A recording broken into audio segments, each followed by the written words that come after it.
How we doing? Welcome, welcome, welcome. Hello, hello, hello. Hi. Oh, man. Like I said in the Discord, fun just never stops. I start stream up and some extra planar deity somewhere above or below just looks and says, no internet. No, not no internet, no power. So everything shuts off. It's great.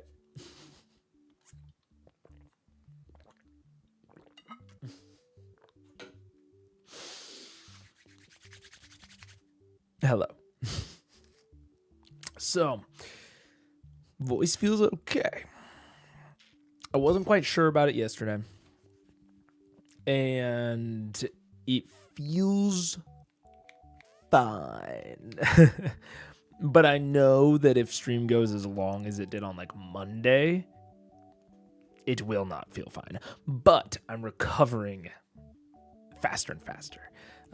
So I still feel confident about next week, but for this week, I think this one, and then Battle Royale on Friday. So today, what the fuck are we doing? Probably only live for an hour or two, and I'm going to try to actually keep to that instead of just saying that I'm going to. But we have a channel in the Discord that famously I asked people to send me, if they wanted me to react to anything on stream, and then I've never done a stream reacting to any of it. So a couple of those things are Super Geek Mike episodes, friend of the channel, and then there's also a few other things, a few other chill stuff. So if you want anything in specific, I started a new thread.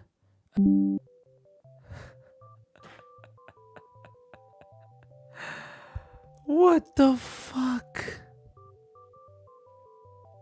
This is on my end. This is on my end. Oh my god.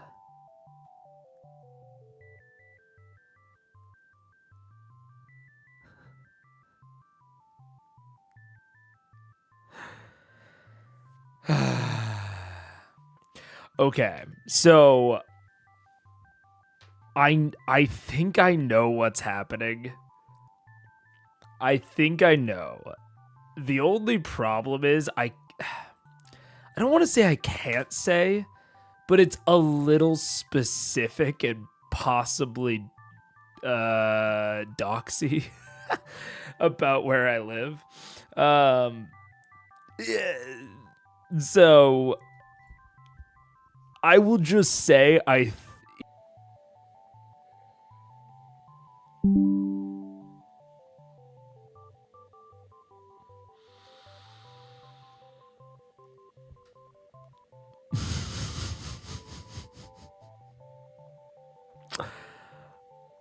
think I need to go have a talk with my neighbor.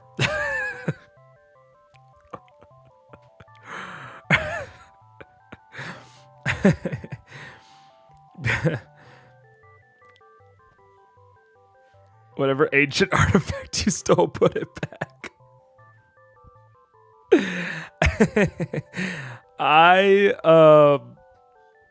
This is not a situation where, like, I have no idea what's happening. But I was assured that this wouldn't happen. They were like, don't worry, absolutely no fucking risk.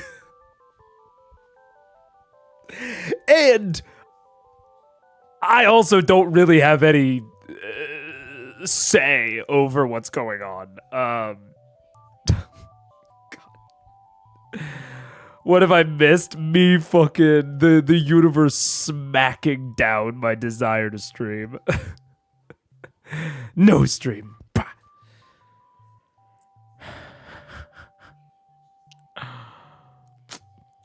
Yeah, huh. I'm debating because it's like, okay, we got 2. I think, yeah, the usual, exactly.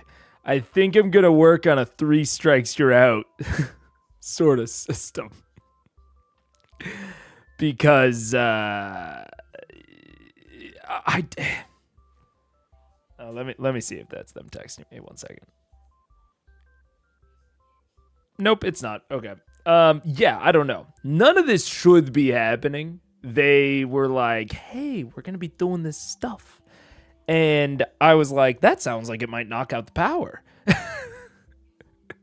and or the internet. And they were like, no shot. there's no way. It won't do that. So I'm at least comforted by the fact that all of my neighbors are also joining me in in losing both internet and power. No, yeah. All right. We're not dropping frames anymore. The network's back. We're gonna try it. If we have another drop, I'll just need to call it and go have a conversation with somebody. Oh my goodness. Let's see. But let's just get it kicked off. And I think I'm going to get it kicked off with... Let me turn that down. Some people talked to me about... Oh, wait. Oh, okay. Definitely. I don't want to watch this one. I thought for some reason when I pulled this up that it was from a much larger channel. But that is less subscribers than me. And I have not asked permission. Yes, it's a lot of views, but still, a Critical Role cut I feel less bad about. And obviously I have consistent permission from Mike.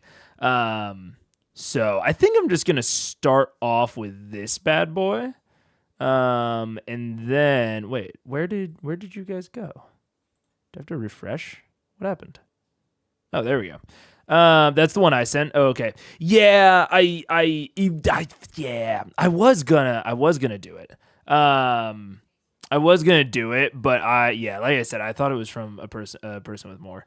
If someone has more than 100 times my subscribers, then I feel all right about it. You know, then it's at the very least it's punching up. But below that threshold, it's a little bit less. Let's see. Get the chat over here. Oh my gosh, none of my bot isn't connected. Oh my gosh, nothing's working. No. The power getting knocked out really fucked with me. Who's this Mike fella? He seems cool and handsome. I mean, I do not disagree. No, do not run stream setup. Stream setup is already running. There we go. Look at this guy. Look at this fella. Of course, everyone is here right as... Why is YouTube not connected? What the fuck is going on? Guys, I'm a professional. Why? There we go. YouTube settings account.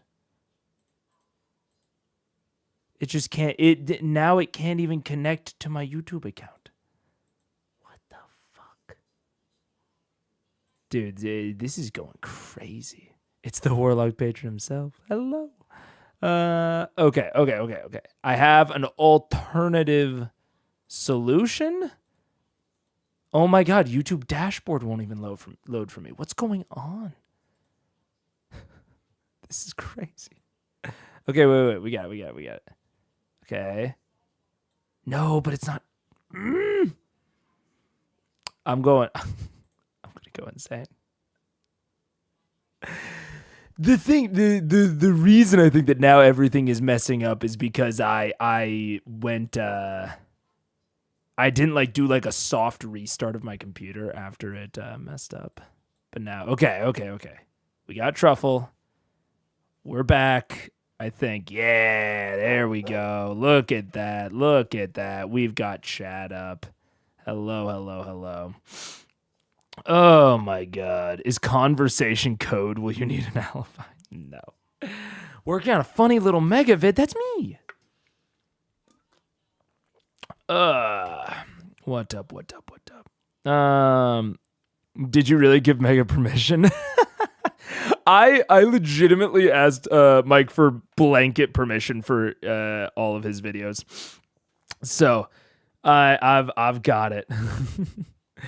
Look at us all looking good on screen. All right, let's see here. Okay. You can react to whatever, yeah. Which, hey, I appreciate. Let's see.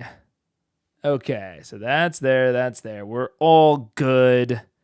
We've got the wavelength on it. Yeah. Somewhat like Little Shark's broken and attacked my internet, and I'm not a fan of it, but we're here. Let's see. So the context of this suggestion specifically, because this was not just like a general Mike video, this is a specific suggestion from Summer. Good potential bonus reaction for Mega in this theory on villain crafting in Whitestone after episode 34 from 748 to 1312. 1312. So we're going to be talking about villains. And Mike follows up with, oh yeah, we got to get the reaction, Ouroboros.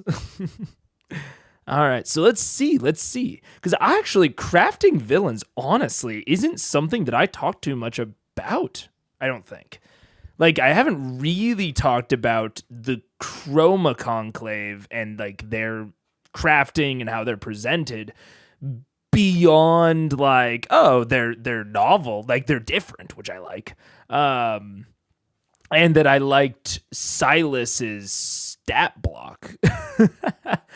And that I thought it was weird that the Briarwoods underestimated Vox. But I'm pretty lukewarm on that opinion. But beyond that, I haven't really talked too much about villain crafting. Because I will say, this is something that a lot of times when I craft villains, I sort of lean into that more world buildy style of like, well, if you build a good world, then good villains will just kind of proliferate out. But I don't know, but that's definitely not like a whole piece of the puzzle. So I'm very curious to see what Mike says, because actually one of the very first things when someone was like, hey, you should check out Super Geek Mike, I was like, okay, I'll check this guy out. And I didn't want to watch any Critical Role Demystified. And so I just like looked over at the playlist, and there was one in particular, I don't remember what it's called, Villains and RPGs, where I was like, oh, I want to know about villains and RPGs, because like typically I'm kind of like, oh, I don't really, I don't typically watch like D&D content in my free time, but I watch all kinds of storytelling content. And so it's like, oh, what makes a great villain in a role-playing game? That is way up my alley compared to, traditional maybe D&D content. So all that said, I'm excited. Flying during the scene when she's trying to get up. All right. Vex takes a potion of flying Away from the acid. That's going to be important later on. As they escape, Percy's gun flashes, and a new name has been added to the barrel. Cassandra Zarolo. Now, in my last installment in this series, I referenced that Matt was doing something cool with the villains in the Whitestone arc. I'd like to highlight this now because I think it's really awesome. This is something I found on Tumblr years ago, back when I was on Tumblr, and it left such an impact on me that I literally emailed myself the link and the description so I wouldn't lose it. This comes from Tumblr user Curie Bell. I'll summarize and then I'll add my thoughts. See, Curie Bell pointed out something very cool about the Briarwoods and their allies. I was never, by the way, before Mike gets really into it, I was never a Tumblr guy. I was on the internet right around the Tumblr era, but I probably spent more time on like Pinterest than Tumblr. I don't know. Tumblr just never got me, never hooked me. I don't know why. Addiction to flying is. Yeah, this is what started it all. Professor Anders is a bard. Scanlan is a bard. Ripley is a scientifically minded inventor fascinated with guns. We have one of those too. Curie Bell essentially proposed that every name on the list was a reflection of someone in Vox Machina. Oh. So, yeah. Professor Anders, Scanlan, bards, Sir Stonefell. Interesting.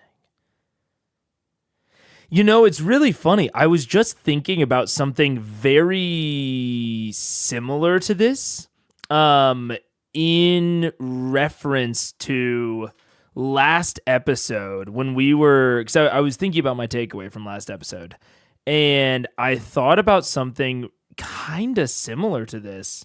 I'm gonna pull up one second. This matters. This is important. Window capture. There we go. Perfect. Okay. So when we were talking last episode about how there's finite time in a session and the things that you include matter and say something and should be kind of additive to the story or what have you, or they push the story in different directions. They have implications. Oh, I just realized that I'm covering up myself. Don't worry, guys. Like I said, I'm a professional. There we go. Oh, but now you can't see the thing. Don't worry, we're getting there. Why? Okay, maybe we aren't getting there. Where the hell is the primary share? Why is it in that? That doesn't make any sense. Okay, there we go. Professional. There were only 5 names, though. Yeah, 6 names after Cassandra. But, so, the one of the things I was talking about last time was, right, like finite space, what you include matters, what have you. And I was thinking about, and it's tough because I was going to go look up his name before I actually did my takeaway, but I was thinking about the powder ganger from Vasselheim that everyone loves. The guy that fucking talks like this. He's a crazy fucking gold bug. Whatever his name is. I want to say it's Simon, but that's definitely not right. There's just too many Simons, so that's the name that comes to mind when I can't think of a Critical Role character. But there's the gold bug. Victor, thank you, Victor. So I was thinking about that, and it's like Victor, I think, is a good example of a DM crafting an interesting story while keeping a really, really keen eye on what makes sense. So I think that is one of Matt's huge talents, is making things that are really, really story relevant while also keeping them where they feel very natural within the world building. But someone like Victor, right? Victor is this... What the hell? Oh my god. Everything got reset when the power went out. I don't understand why. Like, all of my fucking apps got all of their shit reset for some reason.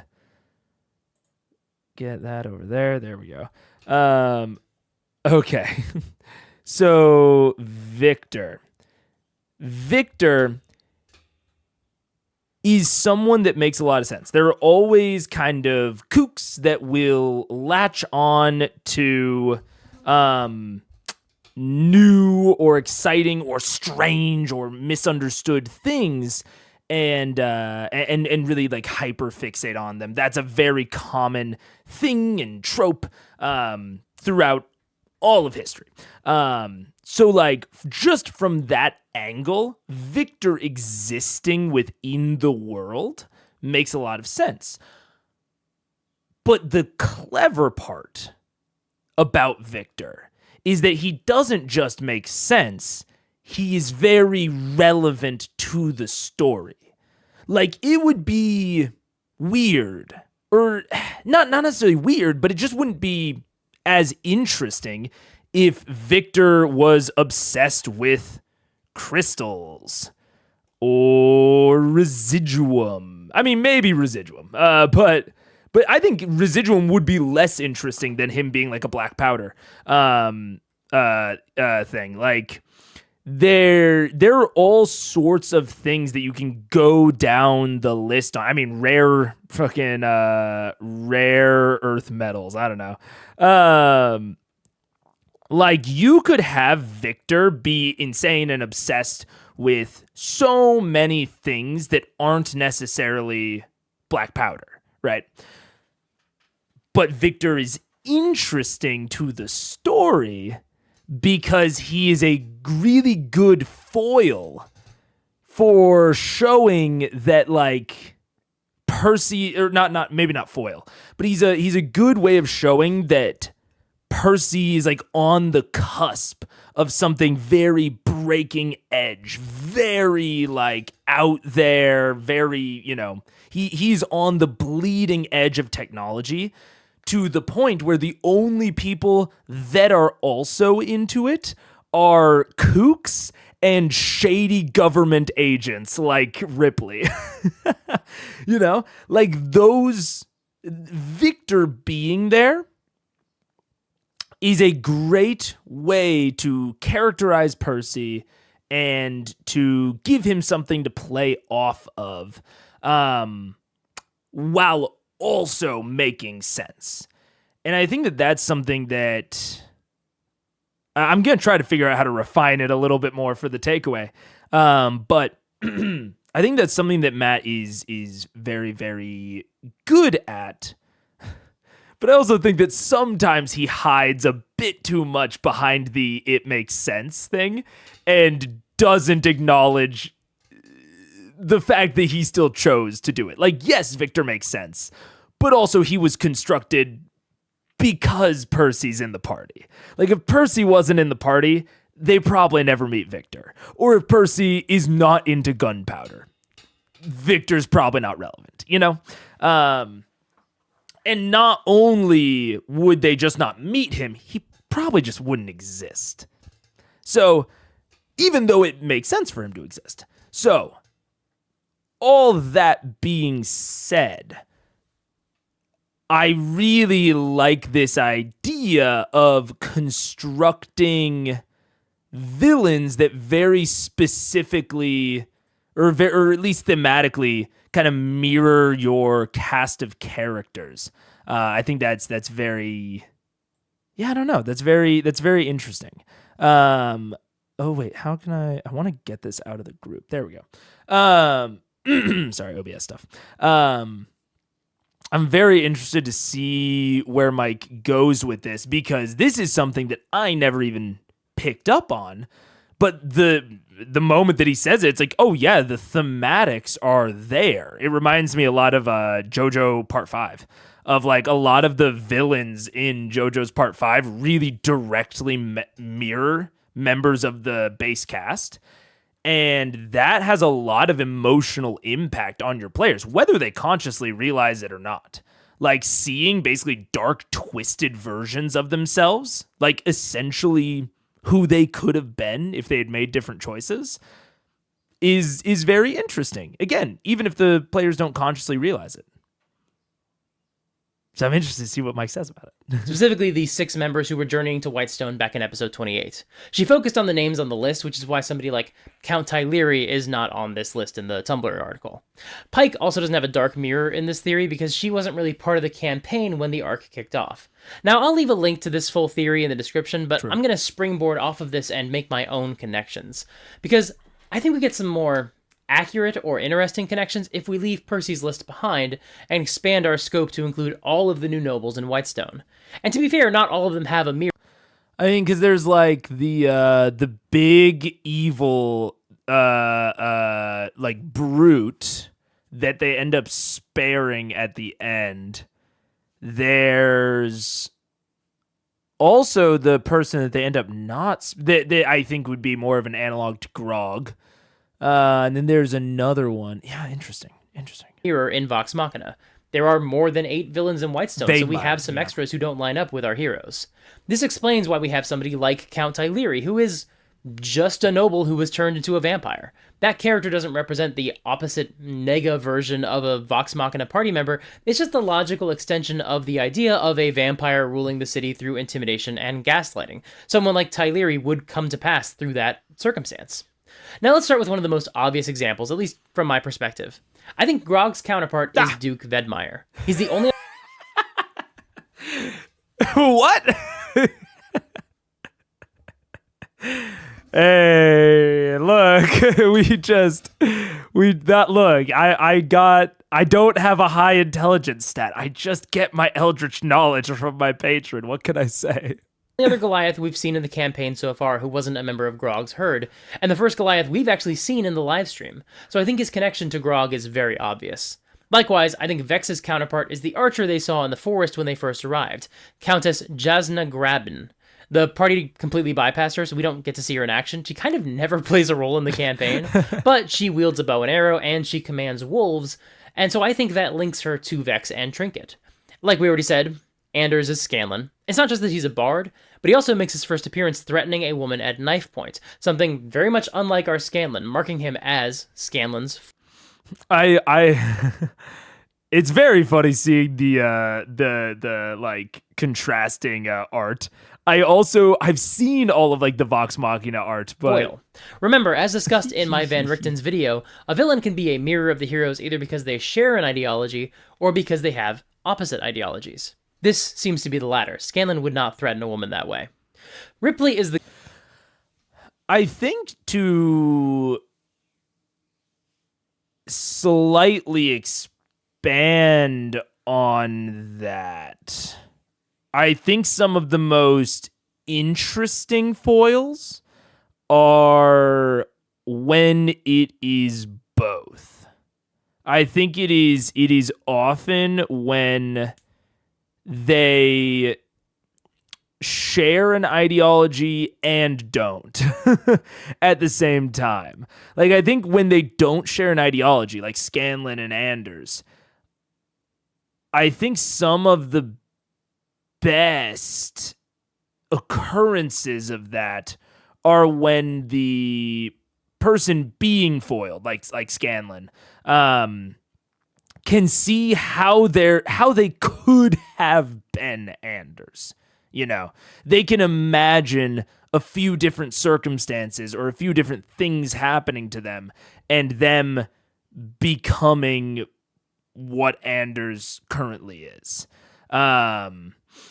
Yeah, share an ideology, but have polar opposite methodology. So that's also a yeah. I think that if they share an ideology and have, I mean, I think the ultimate thing here is that most people have a amalgamation of ideologies within them, you know. So I think that it is like things like that, like foils are at their best when the protagonists can see themselves within the antagonist, but there are very obvious key differences that make them on opposite sides of things. I think that's when the questions get the most interesting, because if your players can see themselves within the antagonists, then it makes the entire situation a little bit more morally gray, you know? I think the similarity between Scanlan and Anders only really goes as far as their class. It's unfortunate because we don't get to interact a ton with these villains, unfortunately. So it's kind of hard to really know, on like a deep level, you know, like if Allura wound up being a villain somehow, and like a lot of her past, I don't think she is, but a lot of her, let's go with the fucking meme. If Kima is revealed to be a villain, then a lot of her past actions and interactions would be recharacterized and recontextualized, and we would be able to understand if she was a foil a lot better. It's hard. We don't really know what Anders' true ideologies are beyond like the one. And that I think is probably what Mike is kind of getting at here with the a little bit more concise take of like they share an ideology or they have opposite ideologies. In an RPG like this, it's hard for your characters to learn a lot about the villain to the point where your villain can develop like a multi-layered ideological like personality. It's hard. It's literally just hard for them to get that much on-screen time unless you do like cutscenes that the characters aren't in. Like that, I otherwise it is very difficult for them to just have enough on-screen time for them to develop that many layers, because players want to stop them. And so I think that is sort of disregarding everything that I just said. I think that Mike's more concise advice is probably better from a RPG perspective, where you have limited screen time with all of these villains to portray what they are and what they believe and what they're about. The gunsmith, and Ripley also has a little bit of magic, just like Percy's magic that he gained during this arc. Also, as Curie Bell points out, the party first met Percy in prison, and similarly first encountered Ripley in the dungeon beneath Whitestone. Here's where it gets a little murky. We don't have a direct link for Keyleth. Curie Bell suggests Delilah Briarwood. She wields necrotic magic, an opposite to Keyleth's nature magic, and she's at least partially responsible for hanging people from the Sun Tree and desecrating it. But you could also argue that Delilah reflects Tiberius, since he was a powerful spellcaster who was still part of the party when they first encountered the Briarwoods. Perhaps then... Yeah, I think... Warning, ad incoming, take cover. Oh, man, that's a quick ad. Oh, I guess the first ad's always quicker. I was like, what the hell? Ooh, I want to think about my Keyleth theory while I'm in the bathroom. I will be right back. Don't go anywhere. Don't go anywhere. Actually, do go somewhere. Get water. I will be right back.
What up?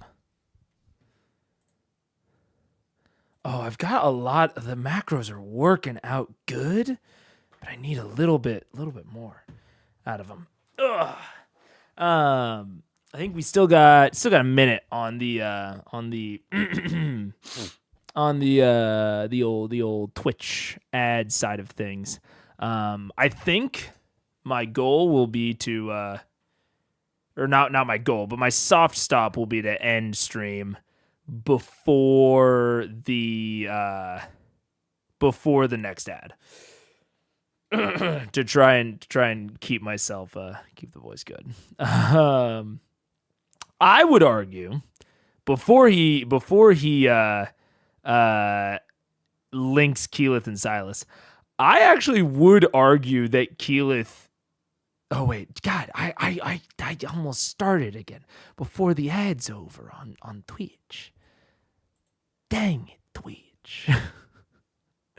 I so wish the Twitch ads monetarily are not worth it. Like, I so wish I could just turn off ads on Twitch and then I could just like run them on YouTube like whenever, because the ads on YouTube are definitely worth it.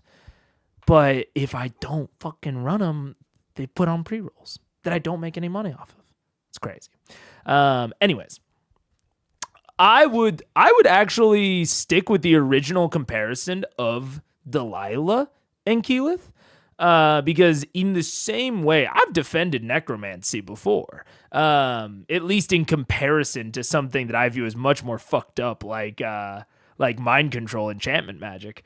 But in the same way that necromancy is a corruption of the natural order of things, you know, like even if you look at it in a relatively positive way, or just like not as negative a way, it is still avoiding and corrupting the natural order of life and death. And that is something, like the natural order is something that Keyleth is very heavily intertwined with and cares a lot about. And thematically, when it comes to Keyleth acting as the heart of the party, someone that cares a lot about them and drives their moral compass and kind of acts as like, you know, the mom of the group, the protector, whatever. I would argue that you see kind of a corrupted version of that with Delilah, of her heart, her care for Silas was corrupted to the point where she would break the world for him. You know? So I actually think Delilah Keyleth's a good comparison, you know? What up, Norder? Hello. It's been a blast reliving C1 this way. Fuck yeah, I'm so glad. I'm so glad. We're not doing critical highs, unfortunately, today. I got the rest of the voice. But I think that my voice will be better by next week. I'll be able to get back on schedule. Do you know the Pointy Hat channel? He has a great homebrew druid lich stat block. Holy shit. I've heard of Pointy Hat. I've heard of Pointy Hat. I don't get recommended a lot of D&D content because I never click on it. But I think I've come across one or two Pointy Hat videos. I think that he has one about like I think I remember it. D&D combat is boring, let's fix it, or something like that. But yeah. Genuinely love analysis like this because even if it's not perfect link or intended link, digging into stuff like this is so juicy. Yeah, absolutely. And like working in symbolism into your games, even if no one gets it, I think is going to passively make your villains better. Like, even if someone doesn't draw the connection, you know, between Ripley and Percy, your players are going to naturally like the characters that they made. And so if you make villains or, you know, nega versions, I think that those things are going to be naturally interesting to your characters, even if they don't draw the connection, because they like the character that they made, right? They find the character that they made interesting. So if you invert it or, kind of play off of it, then I think they will naturally find that playoff not as interesting maybe as their character, but I think you are still hitting on things that they find interesting. Again, even if they don't draw that explicit connection. Delilah's also a ruler, but not the kind Keyleth wants to become. Tyrant versus leader. Absolutely. Yeah, precisely. This also makes me realize I've unintentionally done something like this. For every partner member I have, there exists an NPC and or villain that sort of reflects, mirrors, or foils them. I think that's solid. I think that is solid storytelling especially like as a base. It gives you a lot of stuff to expand and play off of from there. I have this video idea that I've been noodling around with for a long time that's about symbolism, but honestly, the TLDR of it is symbolism, even blatant symbolism, is better than no symbolism, I think. Any amount. Because I think that it will kind of naturally result in things that your players are interested in. And both Delilah and Keyleth are attracted to brooding men that wear black. You're so right, so true, so based. Silas is Keyleth, because he's literally dead. He's just as responsible for desiccating the tree as Delilah, and because he's a vampire, he can transform into animals. Although he really doesn't do that very much during the campaign. I don't think he does it at all. That is true. The wild shape connection is a connection. That's true. At all, actually. Sir Stonefell doesn't really fit with anybody else. He's just a 2-weapon. You could theoretically argue that the Briarwoods as a couple, like the two of them as a unit, because like obviously Silas is sentient and independent, but I think there's an argument to be made, even in fiction, that he is not that far off from being essentially Delilah's thrall. Like, is that really him? Or is it,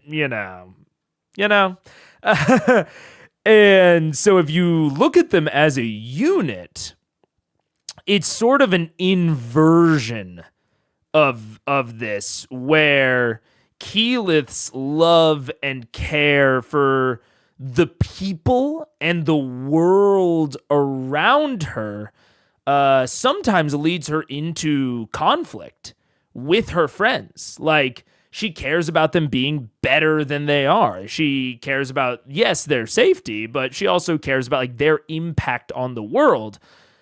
Whereas the Briarwoods have an inversion of that, where their care for each other and Delilah's, especially like care for Silas, desecrates, decimates, and ultimately destroys the world around them. I think that sometimes the curtains are just blue. Analysis is cringe. Vibes have done more harm than good. Yeah, I mean, it's sometimes the curtains are just blue. But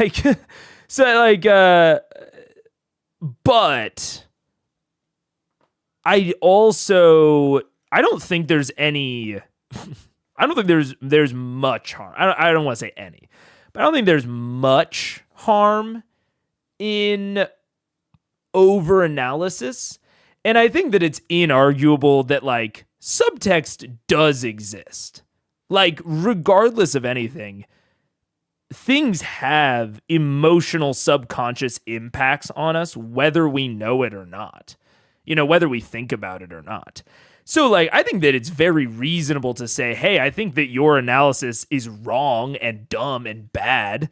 Like, I don't think that the curtains being blue means that, or even not just that it means that, but that it has a intended or unintended effect.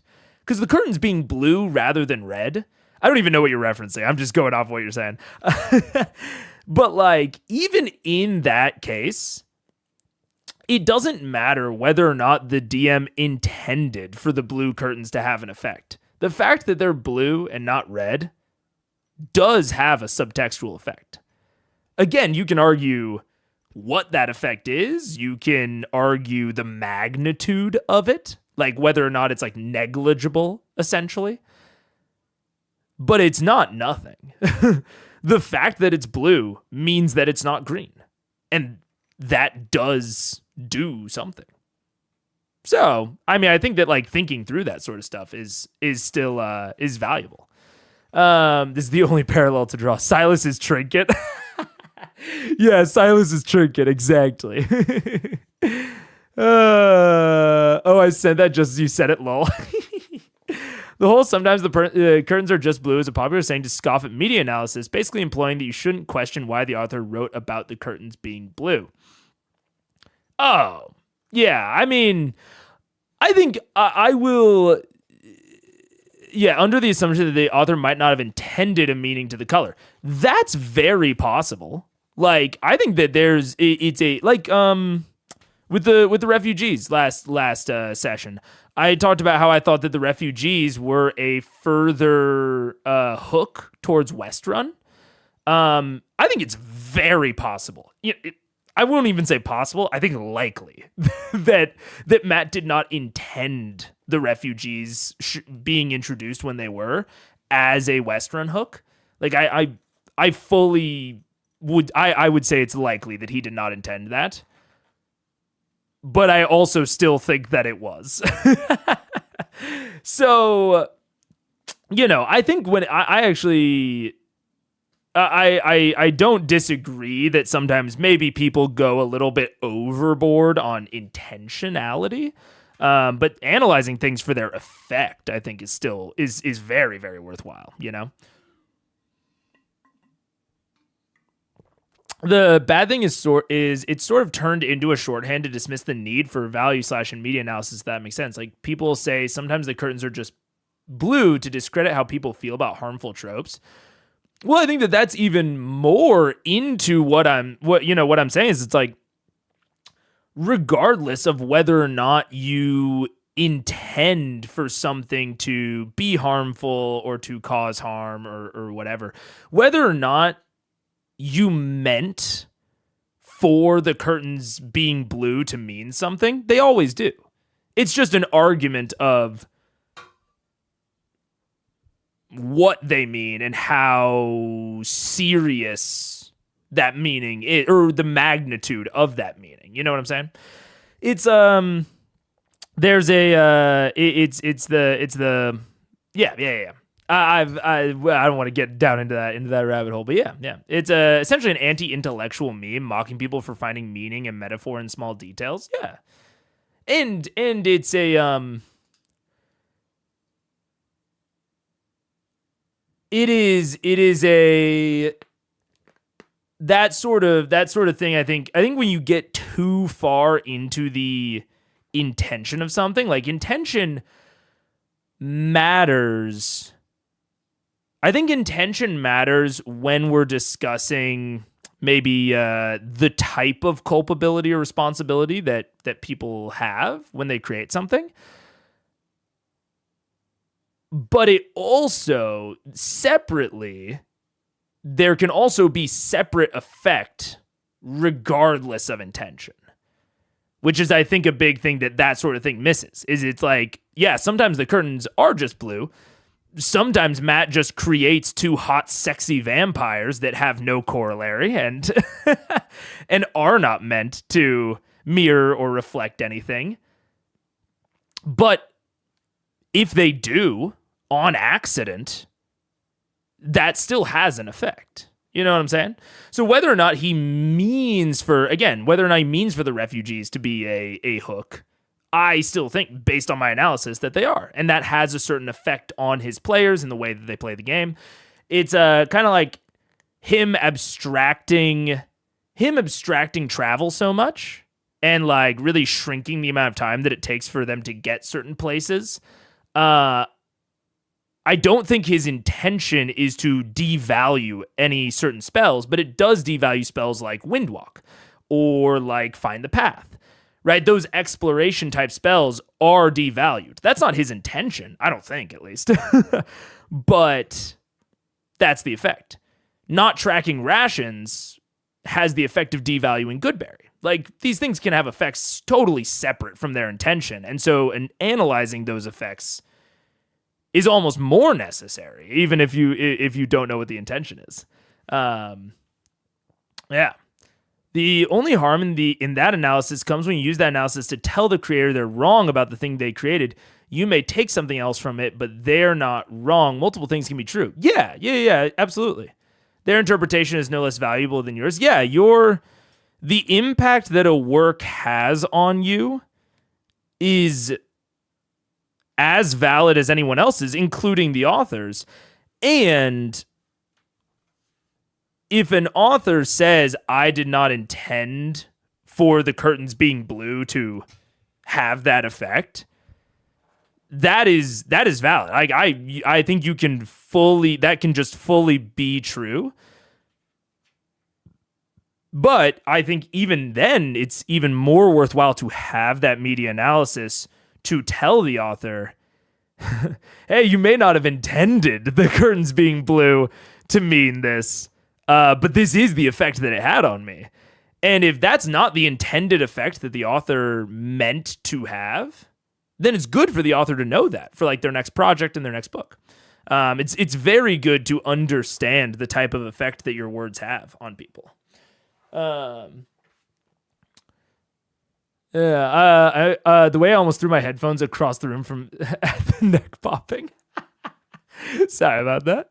I love that Mega said 2 sexy vampires because the whole cast keeps calling them vampires, but Delilah wasn't one. Yeah, that's true. I always forget that Delilah isn't a hot, sexy vampire. She's just regular hot and sexy. Damn it.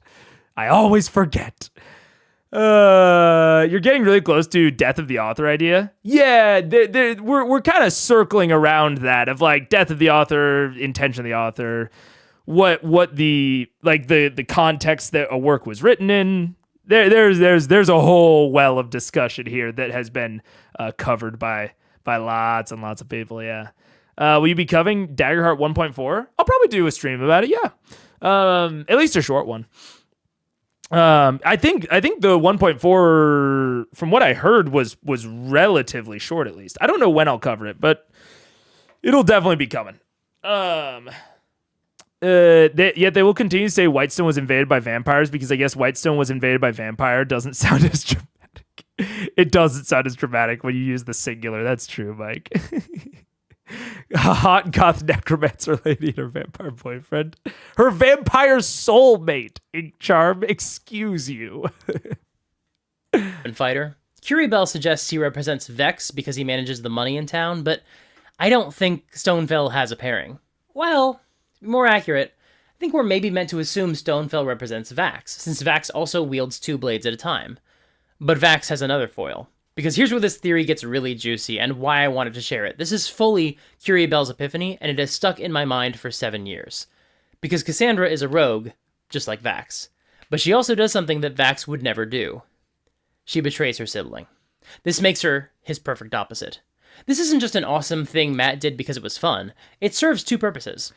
That's a really good point, especially coming at this time.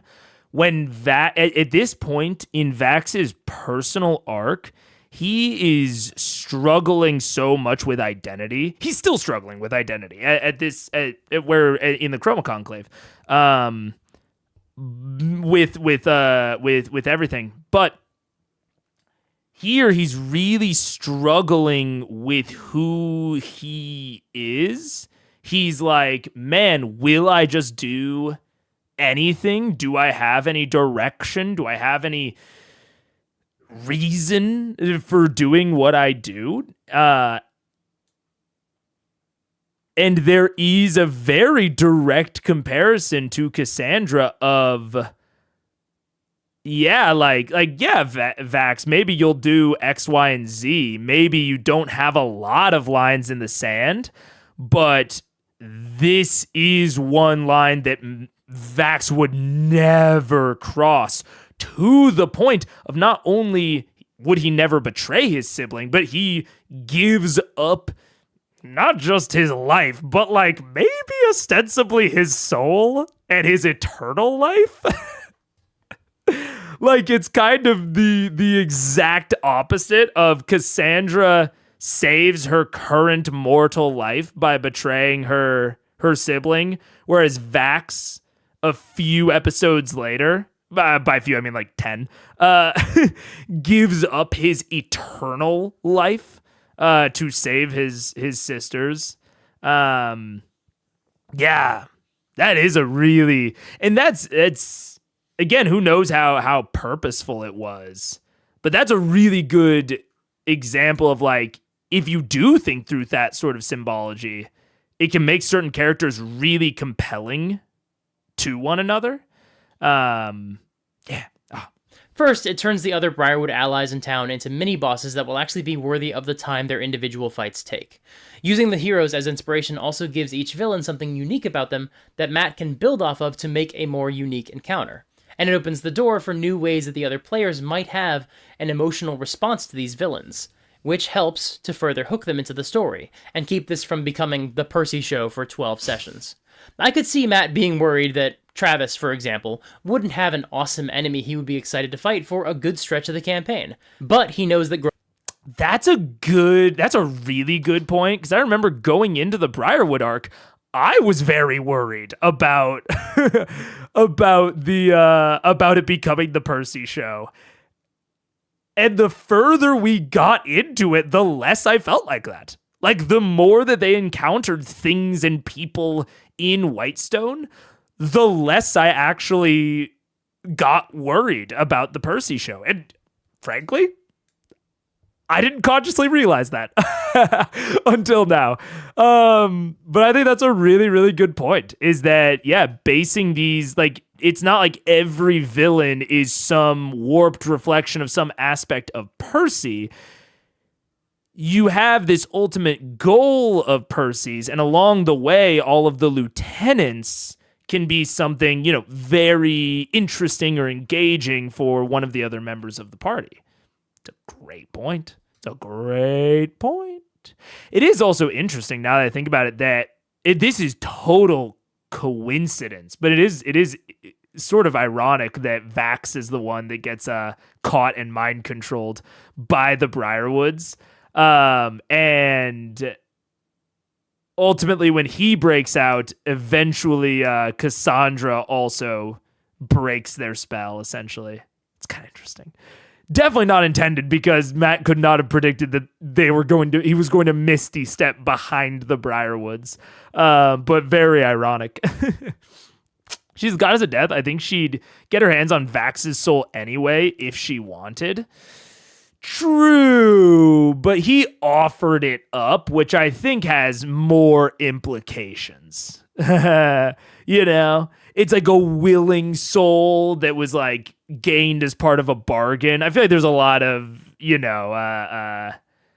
tropes and symbology around like a soul that's willing versus a soul that's not. And, he gave his up.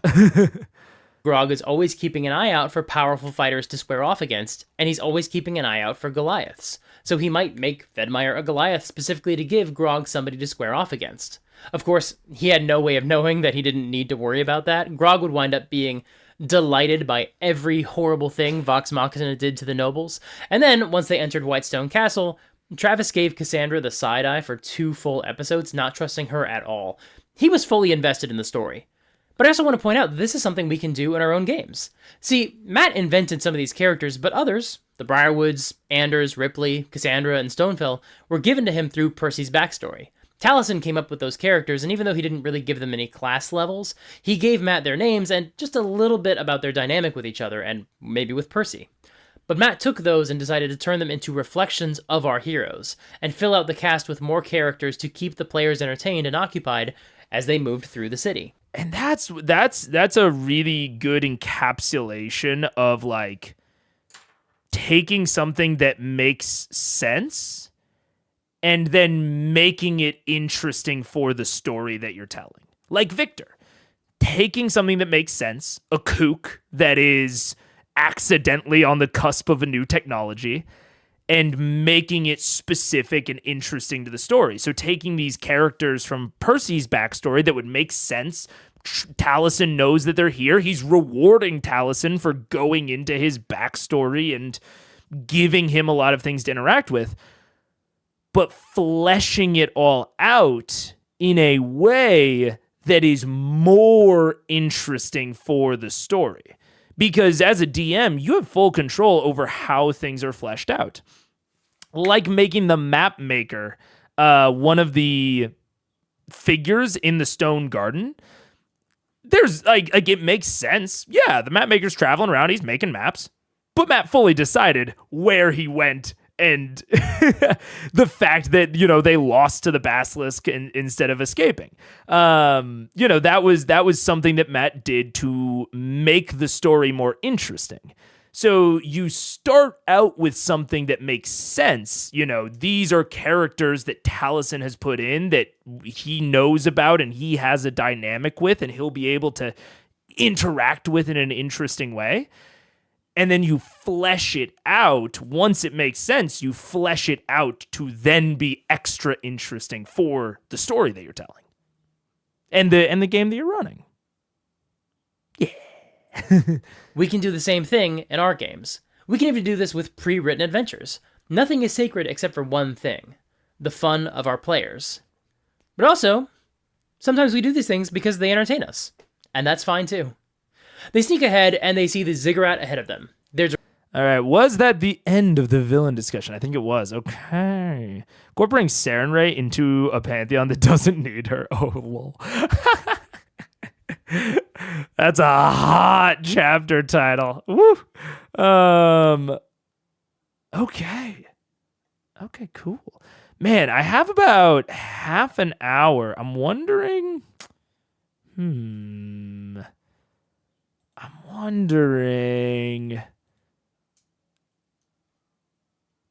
man. I'm wondering if I want to get fully into another one. Did anyone send something? Oh, G. Herkub, the Druid Lich video, if you're interested. Is Pointy Hat a bigger channel? Oh, yeah, Pointy Hat has like 330,000 subscribers. Okay, yeah.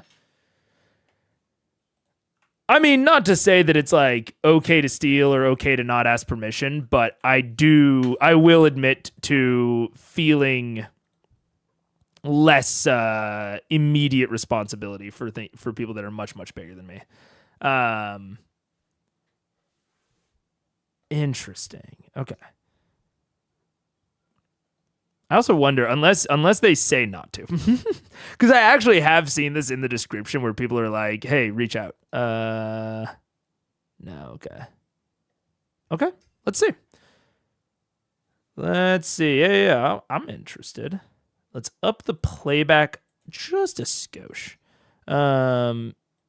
and hopefully this video doesn't get claimed. All right. Why isn't the mute working? Unmute. Oh. Hello, spooky, scary skeletons. 'Tis I, Antonio D'Amico. This is Pointy Hat, and welcome to Witch Lich. That's right. Many of you thought you had seen the last of this little spooky series I've been making. This is a show where I take my little magic wand and wave it around a D&D class to make a brand new lich out of it. A lich is an undead spellcaster, and I feel like wizards being the only ones that get to have fun being liches is unfair, so we're making some brand new ones. It's like the death metal version of a fairy godmother makeover. Now, let's pretend you don't know how to read YouTube titles as I decide which one of the D&D classes will be my next victim. Nope, not yet. Not yet. Keep trying, buddy, maybe. I pictured a spinning wheel that he spun. One day you'll be a real class. Aha! Mystic will never be a real class. Don't at me. Let's make a... They could be. It's so weird because 5e seems to know how to make good and interesting psionic subclasses. Like, I think that the psionic rogue and... Oh my god. I'm having burps. The Sonic Rogue and Fighter that they made in Tasha's are both cool and fun. And I don't think like insanely overpowered. But for some reason they can't help but release versions of Mystic that are either insane or not even worth printing. I don't know how. Lich. You can call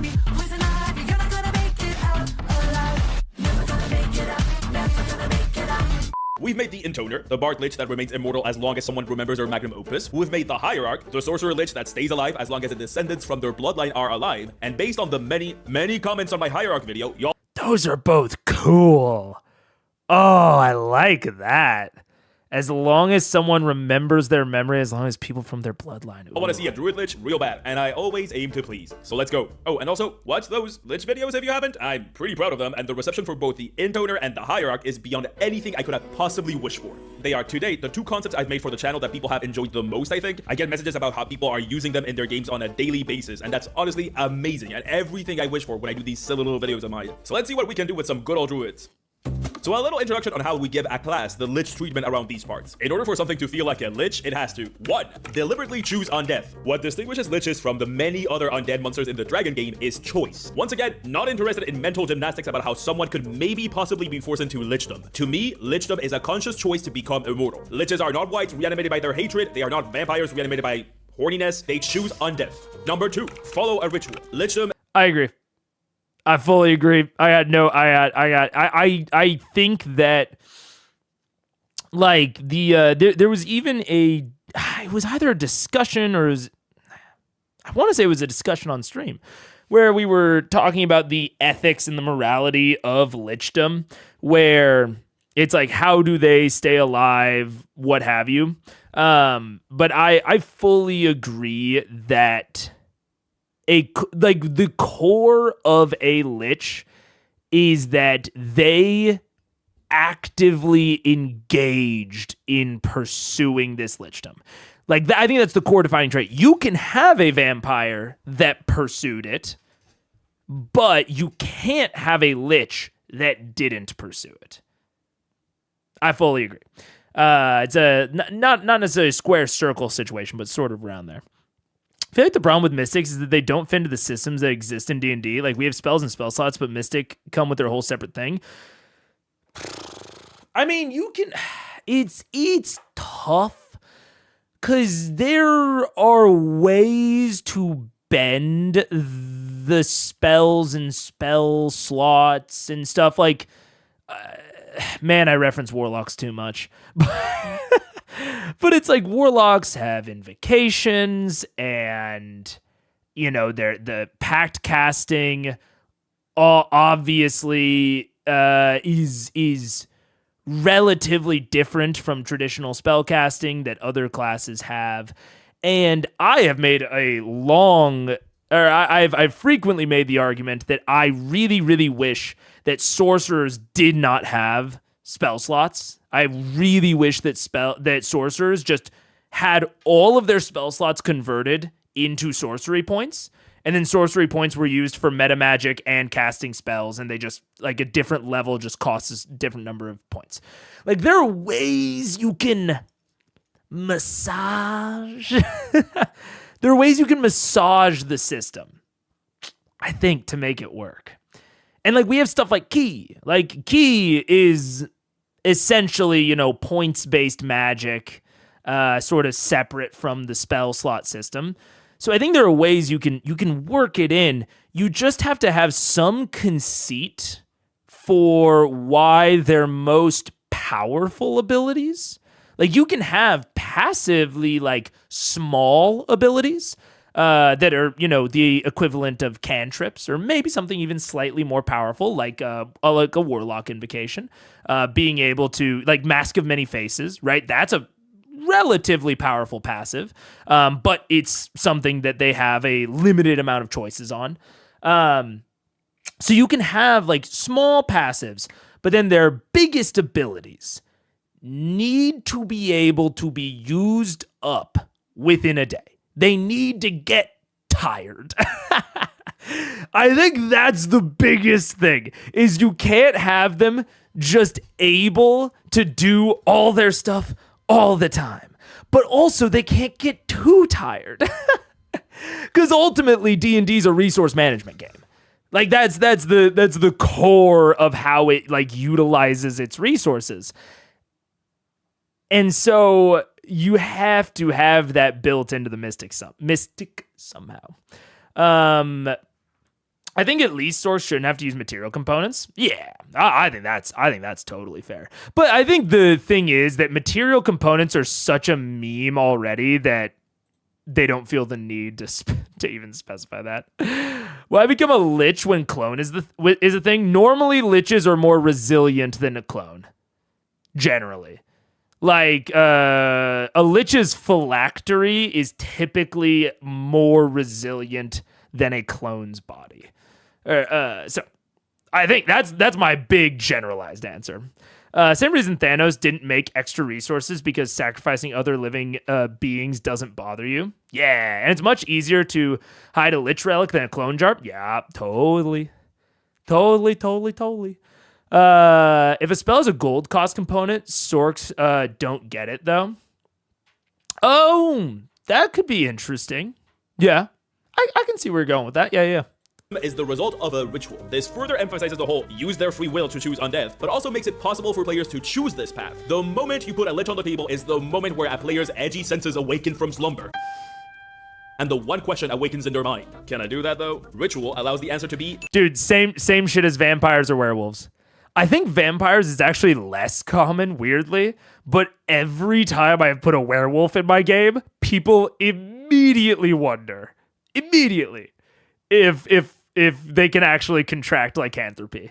I think because lycanthropy is something that most of the time the werewolf doesn't have like super full control over whether or not they pass. Whereas like vampires, it's like a very conscious decision of like, I am making this person a vampire now. Whereas werewolves are a little bit more chaotic. So, but every time I have put a werewolf in my game, there has been a question of, well, how does that work? It is the homebrew system that my players immediately want to know how it works. Like they will be like, can I go to a library and learn about it? Just instantly. It just fucking like puts them on edge. Yes. Number 3, tied to a phylactery. The lich's way of staying up. Had an involuntary lich in it, and it's just so weird. How do you become an involuntary lich? Like the only other way I can think of it is like they were blackmailed or like forced into it by another being. Like they can't just like fall in a pool and become a lich. That is weird if that's the case. But I can maybe see like they were unwilling, but his brother fed him a potion to save his life on a battlefield. So it was someone's choice. But that, yeah, I would agree. That's still weird. I would definitely make that person something like a wight or some other manner of undead. Because I agree with Pointy Hat, and I agree kind of with the sentiment of like becoming a lich, I feel like has to be a conscious, purposeful choice. If someone feeds you a fucking potion, you become some other manner of undead, you know? I think. Is that peak girl bossing too close to the sun? What up, Shadow King? How you doing? And it's just like, okay, so do they not have a phylactery then? Yeah, something else just gets randomly chosen as their phylactery and they don't even realize it, so they're not even protecting it. There's like kind of something a little interesting there, but I think I just do something else. Alive is by containing their soul in something or someone or whatever. This sort of emphasizes how removed from their humanity or elfanity, dwarfanity, nominity, whatever, they have become. They have literally separated their souls from their body to not die. But this also gives them a weak point, something to destroy the lich themselves. You can take it in the traditional direction, where a lich will reform as long as their phylactery is intact, or you can go by more of a video game rule and have it so that if the phylactery is destroyed, the lich is destroyed too. In any case, it gives a party a clear goal for their lich cleanup services. And finally, number 4. I mean, that is the number 3. Obviously, Voldemort is never called a lich. But that is the main story conceit of like the last 5 books of Harry Potter is them going around and destroying phylacteries. Because otherwise the villain is indestructible and immortal and unstoppable. Which I think is cool. I think it's a conceit, and I think one of the reasons that liches in general are cool is it's also why I think it's one of the reasons that liches have some of the most powerful spells in the game, like spells that are really, other than liches, traditionally reserved for players, is because I think, maybe not the way you should run a lich, but the way that I think gels with the fantasy the most is that the lich is probably totally unstoppable. If the players actually try to directly contest them. So instead, you avoid them. You run, you hide, you do all of these things to avoid ever 1v1ing the lich until you can find their phylactery. And then you destroy the phylactery, and it either weakens them or outright destroys them. I think that is a very, very interesting conceit. And I'm honestly wondering if it's kind of what's going on with Thordak in the current Chroma Conclave arc. I don't know, but his sort of characterization kind of mirrors this a lot. So we'll see. I don't know. We'll see. Do I just send a YouTube link? You would send it in the Discord. So invite link to the Discord is down below. But I will also say, depending on how much longer we spend on this video, we might not do a ton of other stuff today. We'll see. But yeah, if you want to join the Discord, there's a channel in there to submit links. Yeah. Putting a lich soul in Tupperware gives me an idea for a one-shot. A chef lich. Soren is also never called a lich, but the whole story is about destroying his phylactery before he comes back. Accurate. True. His return is just on a much longer timeline. Yeah. No, you're absolutely right. I don't have Discord, sorry. No worries. I mean, you can still hang out. Just hang out and chill. But yeah, I think that sort of conceit is fun. Like making the villain essentially impervious and indestructible. But I mean, it sort of takes the concept of a boss weak point, from a video game where it's like, oh my God, their fucking weak spot is the back of their head. And it takes that weak spot and it just pops it off their body. It just says, oh, this weak spot, we're going to put it over there. And says, oh, the boss is invincible other than their weak spot. Where's their weak spot? Is it their knee? Is it their Achilles tendon? No, it's that jar over there. It's the roast in the Tupperware. There's an old Russian tale where the villain is literally a lich. His name is Koshai the Deathless, and his phylactery is a needle hidden in an egg, hidden in a duck, hidden in a hare, etc. Oh, that's cool. That's very cool. That's a fun tale. Lichdom is not passive. The Lich actively works to retain their undeath. As I have explained before, this is something that 5th edition brought in with it, and while it's somewhat controversial, yet brave, I love it. Making so that the Lich can't simply chill for all eternity on top of their spooky tower of doom and torment, like the internet's understanding of introversion, and actually go out into the world and actively work to remain living, or unliving, I guess. Sliving? And if you sliv, you live. Makes it so that the Lich is now an active player in the story with their own agenda that can be fought against. Cool, that's it. We have our recipe for Lichdom. Now, how do we bring the druid flavor to this Lich?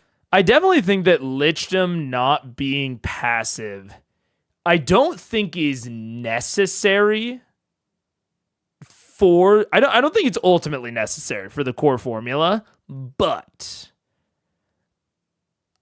I don't disagree with him including it within the core formula, because I think that it is much harder to make a Lich interesting if you don't have that. Like if you don't make it to where the Lich has to go out and leave, it's much harder to make them interesting at all. They become very boring very quickly. Lich cake. And how do I stop making food metaphors? Let's go.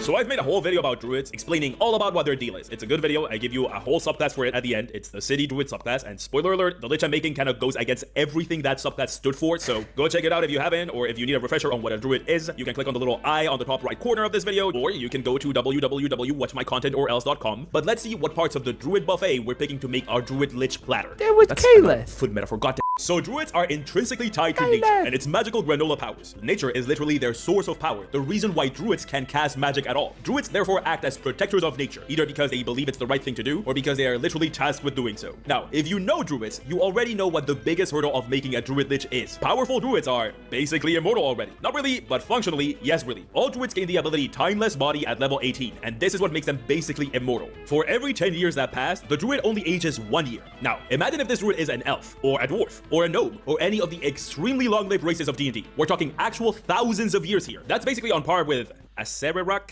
whatever D&D names. Argue in the comments, I don't care. The poster boy for liches in D&D. Yes, level 18 is a pretty high level, but it's not like lichdom is something easy to accomplish either. You gotta be a pretty powerful spellcaster to pull it off. So why would a druid ever go for lichdom? Well, right now is a good time as any to acknowledge that there are druid liches in D&D. They technically exist. They're called lichen liches. They are brand new to 5th edition, and there is not very much about them and are not what I'm trying to accomplish at all. As I didn't know about lichen liches. Is Tabaxi Licks a necromancer? That's probably a very funny joke, but I don't get it. I don't know, maybe. That is, he's asking a very good question that I mean, the fact that he's lampshading it means that he has an answer. But yeah, it's a good question. The only thing I can think of is that maybe becoming a lich is easier for druids, or gives you some sort of additional power over nature that you wouldn't get doing it the traditional way. Because yeah, if you can achieve, functional immortality by just doing the right thing, why would you ever do the wrong thing? So the wrong thing will have to grant some additional benefit other than the immortality, which is weird because that's not a super core part of lich. Like, the immortality is like the main shtick of being a lich. How will Pointy Hat solve this? All of the Lovum clips are starting to make me nervous, even though it seems unlikely. Yeah, true. Yeah. I won't say that my hair didn't stand on end a little bit. I won't say that. Neko means cat. Got it.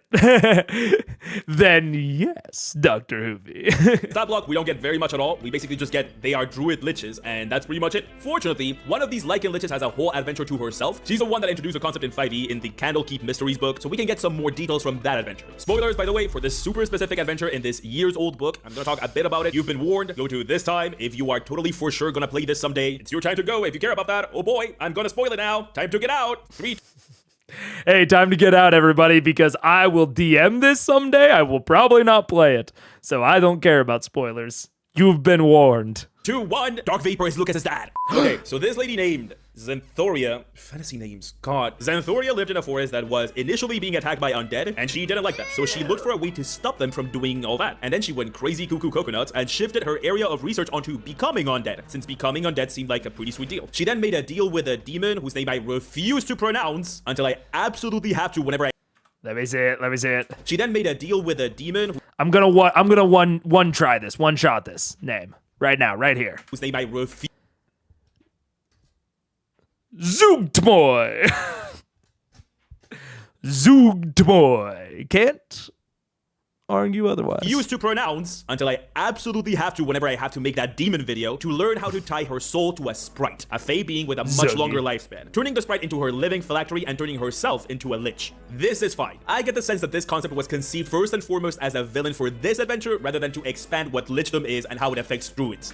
Yeah, because essentially the answer to why did they kind of just avoid the question of why did they become a lich when there doesn't seem to be any explicit benefit for a powerful druid to become a lich. They just avoid the question by saying, she's insane anyways.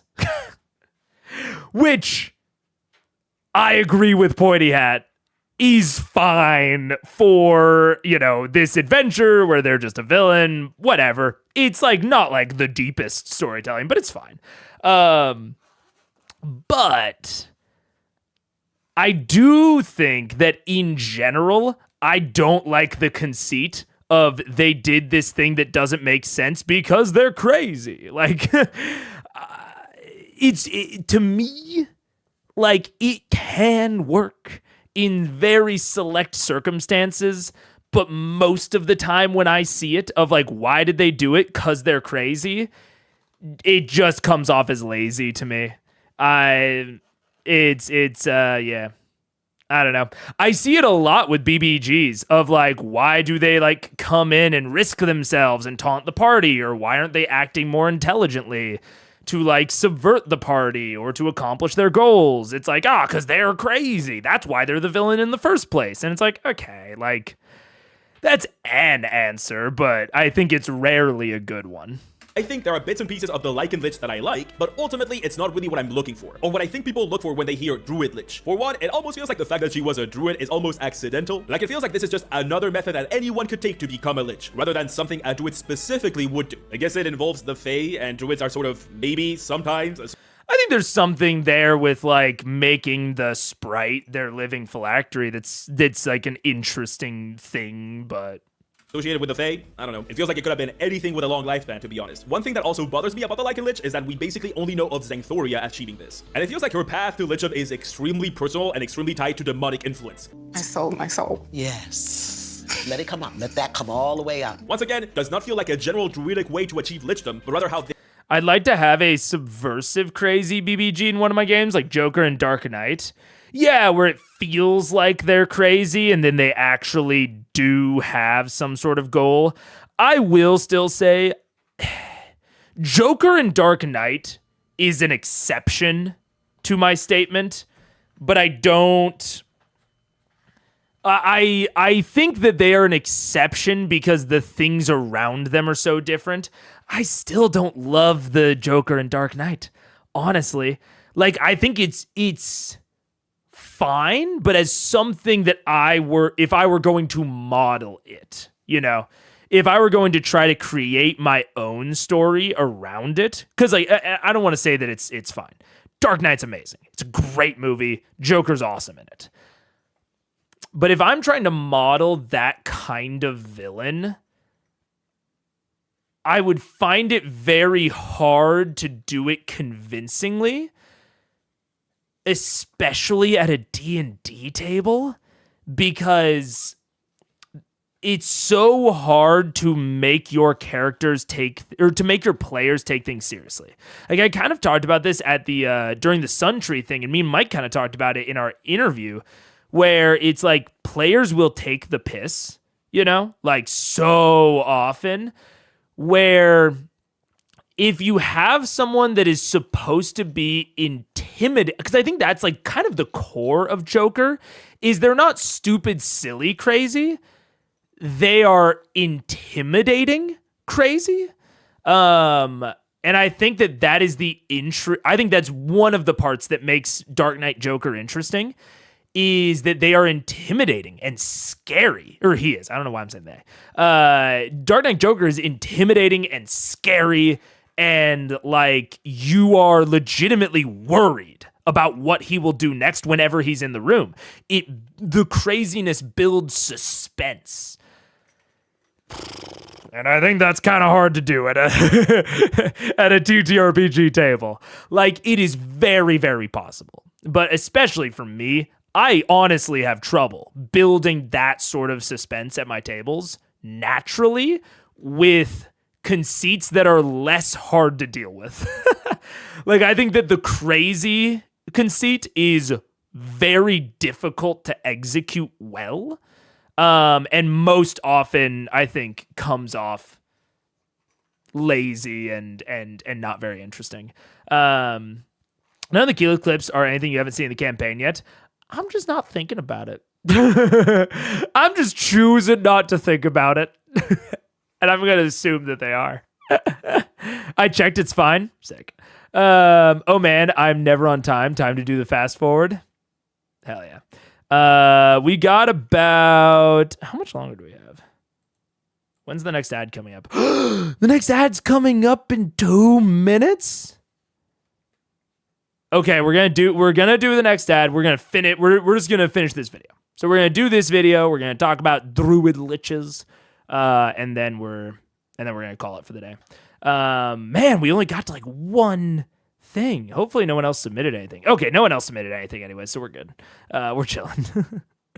Ad time. Guess it's time to play Balatro for a bit. Dude, Balatro is something that I don't want to buy because I feel like I'll dump my life into it too quickly. Another aspect of this is the way we talk about Dark Knight Joker tends to focus on 2 lines. Some men just want to watch the world burn, and do I really look like a guy with a plan? Yeah. It is, and I think that the assumption is that these men, the assumption that these mean that he just does stuff because he's crazy, which is not what those lines mean. Yeah, some men just want to watch the world burn is a line that could imply lol just crazy, but it's not actually. He's gotten fucked by the system. He's not actually crazy. And do I really look like a guy with a plan? Joker is specifically putting on a front, and maybe that front has taken over himself a little bit. Warning, ad incoming, take cover. Maybe that front has taken over a little bit. But it is now, he's doing it for a reason. He's not just doing the things he do cause crazy, lol. Which I think is, what you're getting at, G Hercup. Yeah, is he acts crazy, but he really isn't. He does have a plan. And I think that's the thing that makes me really nervous. Because I do think that is why Joker works. I think you guys are right. But I think that is something that is very hard to pull off.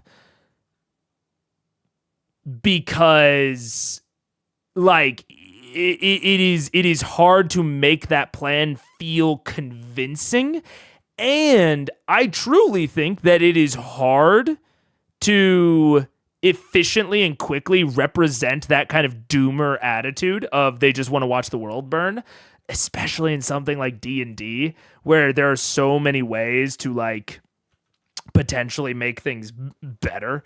And there's so many like threats that we need to like band together to fight. Like we're not just fighting each other like in real life. They're like existential threats that civilization has to band together to fight. So I don't know. It's tough. I think it definitely can and could work. But that's not a challenge I would take on, personally. Either way, the ad's already fucking started because I talked too long. But I'll be right back. Goodbye. Boop.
dun, dun, dun, dun, do, do, do, do, do, do, do, do.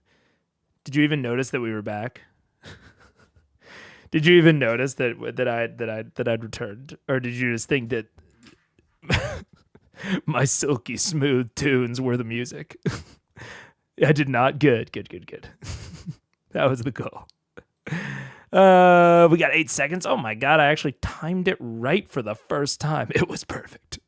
He didn't wake up and go, I'll just burn the world down. He very clearly had an axe to grind. Yeah, absolutely. And that is kind of the, it kind of goes back to what we were talking about earlier during the Mike video, of that sort of complex characterization is even more specifically more difficult at our tables, because unless you're running a certain type of game, I've played in a game with cutscenes that like had none of the players in them. I've played in that game. So I can say that like it can work. But I think that most of our games are really anchored in the character POVs. And if you just look at Joker from exclusively the POV of Batman, I don't think he's as interesting, you know? And it kind of even shows of like Alfred, not deliberately, but like explicitly misunderstands the Joker in a way that it feels reasonable maybe for him to do, but the audience shouldn't. But in a situation like D&D where the players are both audience and like POV controller, you know, it can be a lot harder to deliver super complex villains like that because we don't get their off-screen characterization unless we get it through other things. I think that's a way you can do it, is by delivering their characterization through other people or through other actions. Like finding the aftermath of their actions and using that to further characterize them, but fucking hell, that's hard. that's way hard. On cutscenes, have you seen D20's Misfits and Magic? Brandon was blown away by Abria's here's what you don't see. I have not. I've not seen Misfits and Magic. I've only seen D20's Fantasy High up to like episode 5 or 6. So yeah, I think that said, if you want to do a super complex villain where like that villain and that storyline is like a really, like, that's like the type of game and the type of thing you want to do at your table, and your players are all down for that, cutscenes absolutely can work. Like at the table that I played at, where the DM would run cutscenes sometimes, we had I think we had a mixed bag of reactions. Of some of us liked it, some of us didn't. I liked certain cutscenes, didn't like others. I remember there was a cutscene where all we saw was someone like the POV that we were anchored in was someone scrying on the party, on us, and we saw like a symbol or like a phrase like on the wall or on a book or on a table or something, and then we encountered that same symbol later on. So it was a way of, you know, planting this clue inside of our heads and letting us know that someone was spying on us and all of this at a relatively low level where, you know, none of us have fucking see invisibility to see that scrying sensor. There were other cutscenes in that campaign that did not work at all. That I won't go too far into because I don't want to talk shit, because I honestly don't know if that DM watches. But some of his cutscenes did totally work. They totally work. So I think it can work at your table if you want to tell that kind of story. Because that story was a lot about it was basically an Illuminati plotline, where everything's controlled by like a central organization. They're trying to resurrect, I think, the god of death, if I remember right, or they're trying to like supplant the god of death. Very Dead 3, Baldur's Gate 3-esque. It was sort of like if there was an organization that the Dead 3 were a part of that was trying to kill and supplant the god of death, and we were fighting against that organization. It was basically that. And it was fun. It was cool. Like for that sort of like very like where the plot line and the story is so central and the world was sort of secondary. I think the cutscenes really worked. Gonna dip out. See you later, Mike. My baby had a diaper blowout. Oh no. Oh, need a bath. See you later, Mike. See you later, great old one. You're especially the great old one now that you have a child. You've immediately aged 1,000 years into another level of existence. See you later, Mike. Let's see. Okay. This character specifically did it. Also, again, this absolutely does not solve our issue about druids being basically already immortal. Xanthoria was a half-elf. It's not like she was scheduled for death anytime soon if she reached level 18, so that doesn't solve our biggest hurdle. How are we gonna do that then? Are we gonna make it so that only human and half-orc and goblin druids go for lichdom? That's boring and limiting and a cop-out. And here at Pointy Hat Industries, we're not in the business of peddling boring cop-outs. So, what if the reason for Fuck yeah, Pointy Hat. I love it. That is lame and boring and a cop-out. Let's go. a druid to become a lich was selfless? What if they wish to share this immortality that they have? What if it tied lichdom to what druids are all about, their connection to nature and their wish to protect it? That would make for a pretty solid druid lich, don't you think? Let's make that.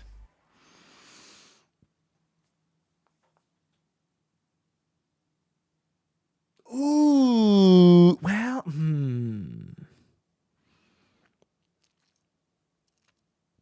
I'm thinking about Spore Druid, which I wonder if that's kind of where Pointy Hat is going with this, of sharing their immortality.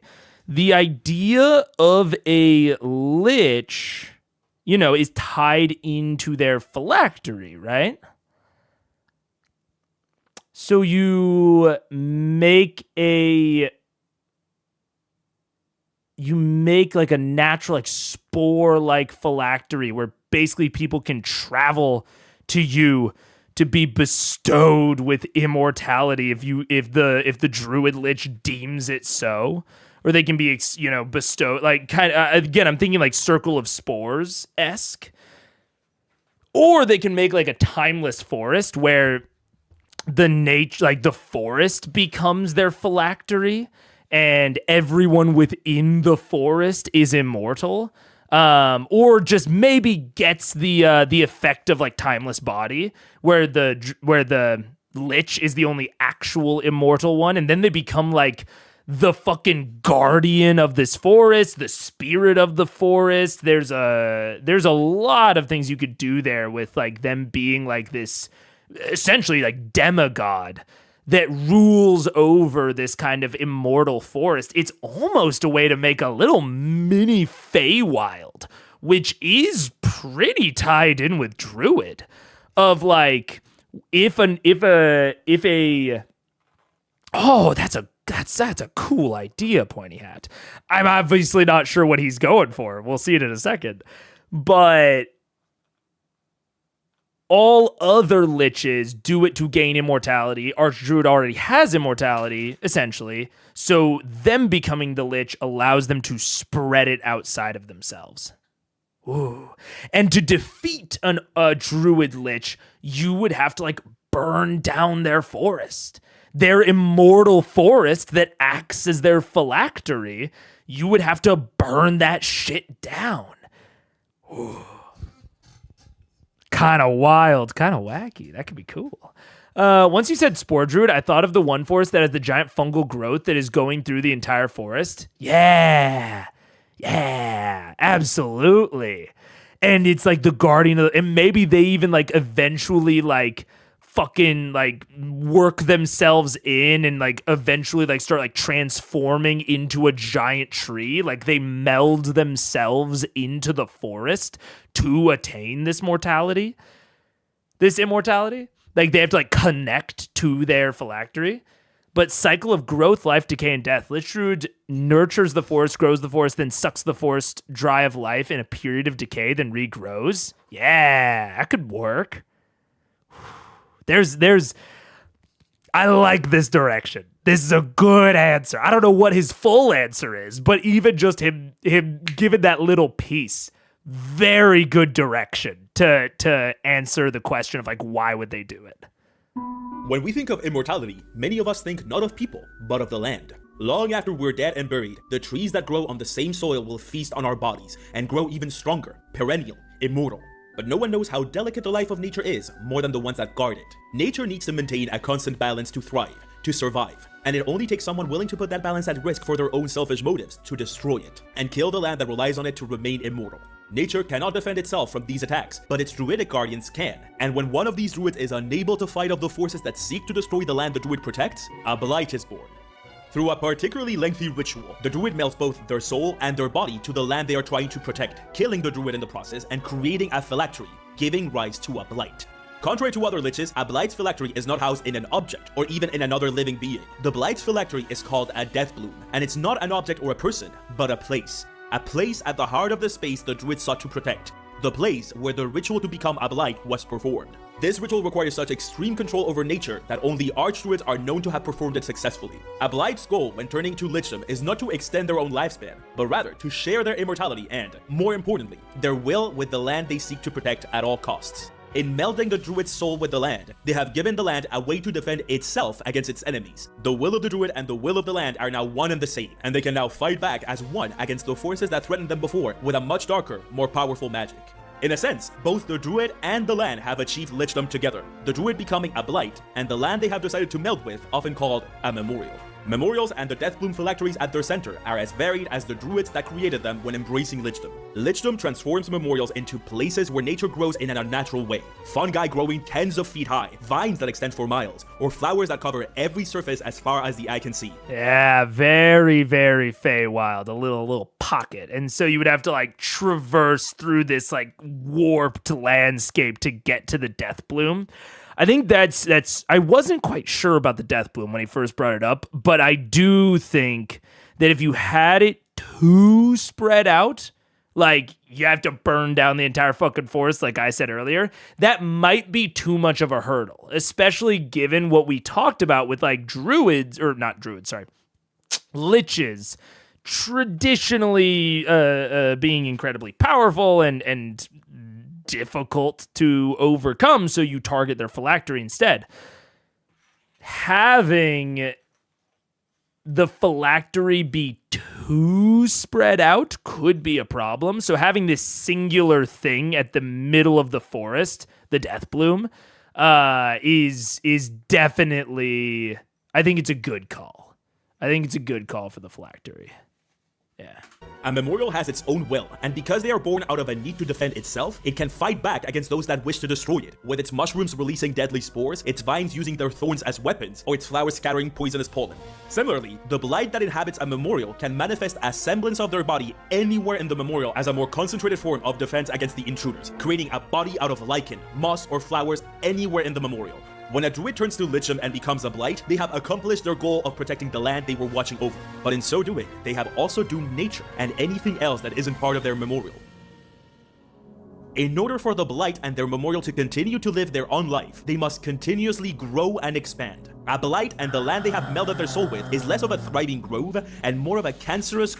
Yeah, they become a tumor, essentially. They become cancerous, where the cancer will survive, but it's parasitic. It spreads. Because that's the other thing of like the druids being too passive. Like if you make this memorial just able to chill out and do its own thing, then why does anyone interact with it? But in order to achieve this higher state of defense, this more likelihood of longer life, you have to turn it into like a literal decaying blight upon the world. It reminds me of was it Thaumcraft?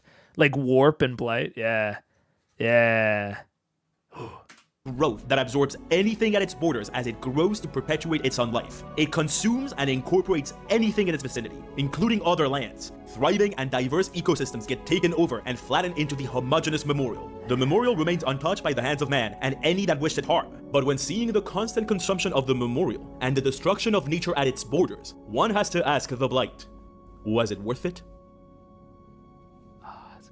That's cool, I think. The Blight calls back to what makes druids, well, druids. The method to achieve lichdom feels very druidy, with their phylacteries being a place rather than an object like the regular lich, or a person like we have done before with the intoner and the hierarch. The motivation to turn to lichdom being to defend nature is the most druidy thing it could be, and it circumvents the whole why would a druid turn to lichdom, but it ticks off our must continue to work towards lichdom on its head in an interesting way, because while the Blight themselves might not want to destroy everything around the memorial by incorporating it into itself, that's literally the only way to keep the Blight and the memorial alive. And they've literally sacrificed everything to keep it alive. Imagine the adventures that this sets up for your party. I can think of a bunch. Like, imagine an adventure where a Circle of the City druid, if you don't know what that is, you can find that subclass. I don't know what that is. This is cool, and I think that this works.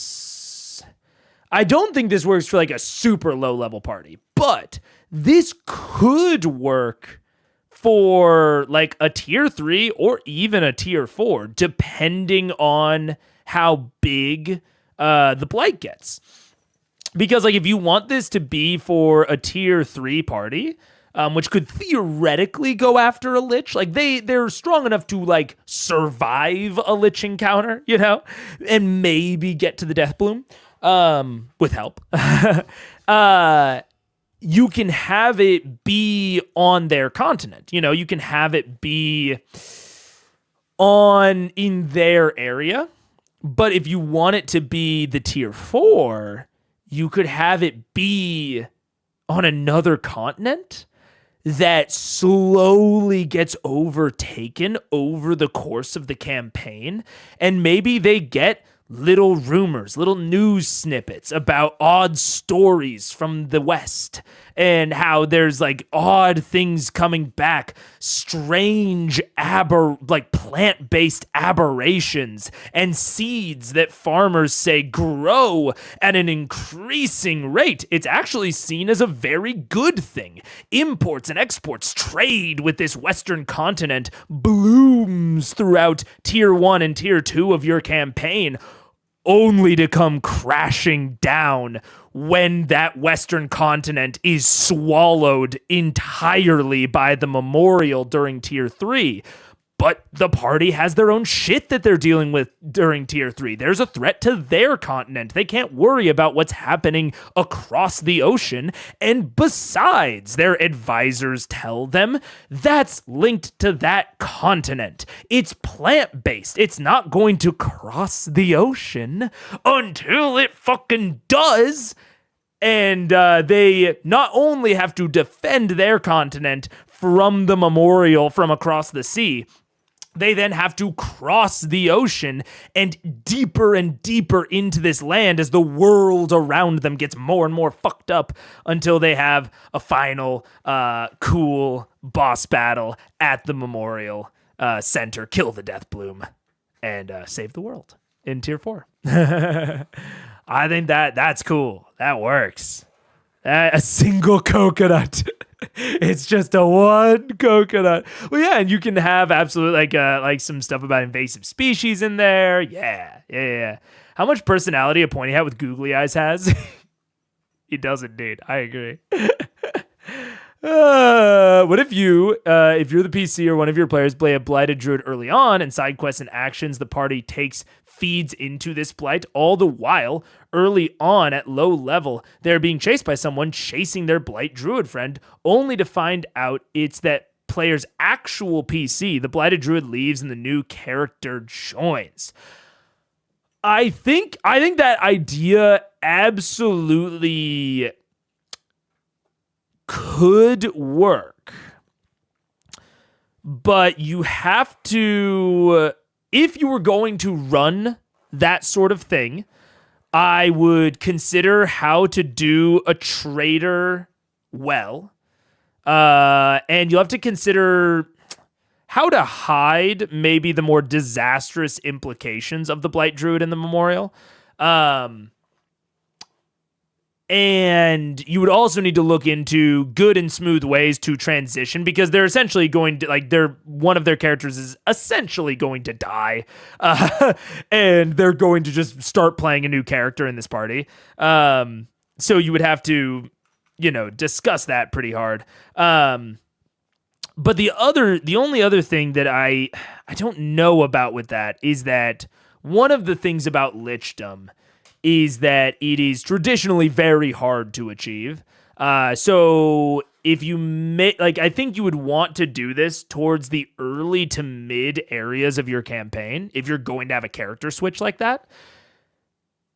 But also having your player achieve lichdom during the early mid parts of the campaign could be a bit awkward in terms of its in fiction ramifications of how easy or difficult it is to achieve lichdom. So there's maybe something there, but I think it would take some massaging. I'm still on my growth decay train. Imagine the lich further protects itself not just through the forest, but by splitting themselves into aspects of growth in decay. They can serve as mini bosses.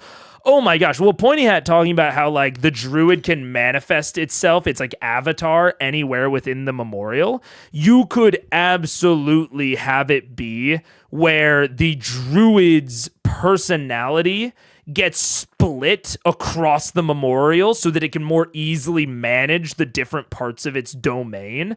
So you could have certain areas of the memorial take on these slightly different qualities, and they might have to learn about how to defeat that part of the memorial to get through it by learning about the druid's real life and what aspect of that life or philosophy or ideology this specific incarnation of the lich represents. So you could take it on growth and decay, depending on how big the memorial is, but you could take it even further, expand it even further out beyond growth and decay. And you could have very, very specific aspects to it. Yeah. It would take a ton of finesse. Yeah, it would. They're connected to the hive, but also the good aspect could have gone rogue and act as the party's mentor, benefactor. Totally could. And in killing the lich, they'd have to kill that aspect too. Yeah, maybe it even volunteers itself essentially as the last one. And it's a big emotional moment because it's this NPC that they've grown to really like and respect. And it's helped them accomplish their goal. And so you have this big emotional endpoint where it's I know what needs to be done. So it's even after they've defeated the final boss, you can have a very emotional set piece with them having to slay their friend for the good of the world. Whew. Whew. Can already feel it. Yeah, that's a great idea, Charm. Oh my gosh. I think it's fine for the PC to turn against the party for one reason or another, but the secretly evil all along, I can't tell why, but I don't like it. I've read reports of it working. I've never seen anything close to it work in real life, but I do think it could work. And it also depends on what your definition of evil is and what their actions actually show. But a lot of finesse. I think it would be hard, but I think it could work if you really wanted it to. If you go with several aspects, that also brings an element of the more aspects of the whole you defeat, the more you destabilize things, you're actively harming the ecosystem. Yeah, absolutely. So you could even have a scaling difficulty level of the more you defeat, the more out of balance and powerful, the memorial reacts to you killing it and is beefing up its defenses and consolidating things. You have to really see the impact of what you sacrifice in order to take down the BBG. Yeah, absolutely.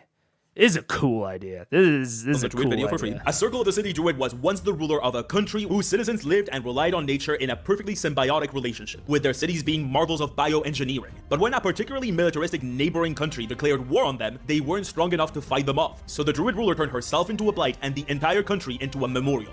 With their newfound lich powers, the Blight and her country fought back against the invaders and won the war, defending her country and way of life. But now, the previously peaceful and natural country is now expanding its borders as their memorial grows, threatening the lives of not just the country that previously tried to invade them, but all other nations that border them, assimilating them politically and literally. The heroes would have to go into a nation-sized memorial with the Blight ruler knowing their every move and make their way to the capital city where the Deathbloom phylactery of the Blight is located to destroy it, having to fight not just the people loyal to their ruler, but the land itself. Come on, you gotta admit that sounds at least a little bit cool too. The Blight could appear to them at every turn, giving you plenty of opportunities for the heroes to learn about her and her motivations, like I outlined in my villain video. I think that would make for a really cool campaign. Or how about playing with the whole a lich chooses undeath of their own accord? Fawn is the latest satyr in a long line of druids that have been tasked with defending a grove that is particularly important to the Feywild, as it houses a Fey crossing, a portal leading directly into the Feywild. But a portal to the Feywild often gives rise to problems in the material realm, and the townsfolk that live close to Fawn's grove have grown progressively tired of the Fey incursions into their homes. When a baby was found to have been replaced with a changeling, the townsfolk decided that enough was enough and attacked the grove. Fawn tried to stop them, but he wasn't powerful enough to do so, and that's when primal magic itself, combined with the chaotic magic of the Feywild, took matters in its own hands. The Grove turned Fawn into a blight against his own will, and turned itself into a memorial in order to fight back against the townsfolk. Now, the Grove is teeming with Fey and primal magic, and Fawn's soul, trapped inside the Deathbloom phylactery, can do little more than mitigate the damage it can cause as the memorial grows closer and closer towards the town. Finding a Fey grove that literally fights back is one thing, but will the party find a way to liberate Fawn from his fate as a blight, or is he doomed? I definitely think that that can work. I do think that it sort of. I think that he is taking a concept that I don't love of the like being a lich against your will, and is doing the best possible version of it. To the point where I think it's a good story, but I do still think that like the base concept, I'm a little iffy on, you know. To die along with his sacred grove to save the town? Or will the heroes decide to not side with the town at all and help the memorial, even if it goes against the wishes of the memorial's own blight?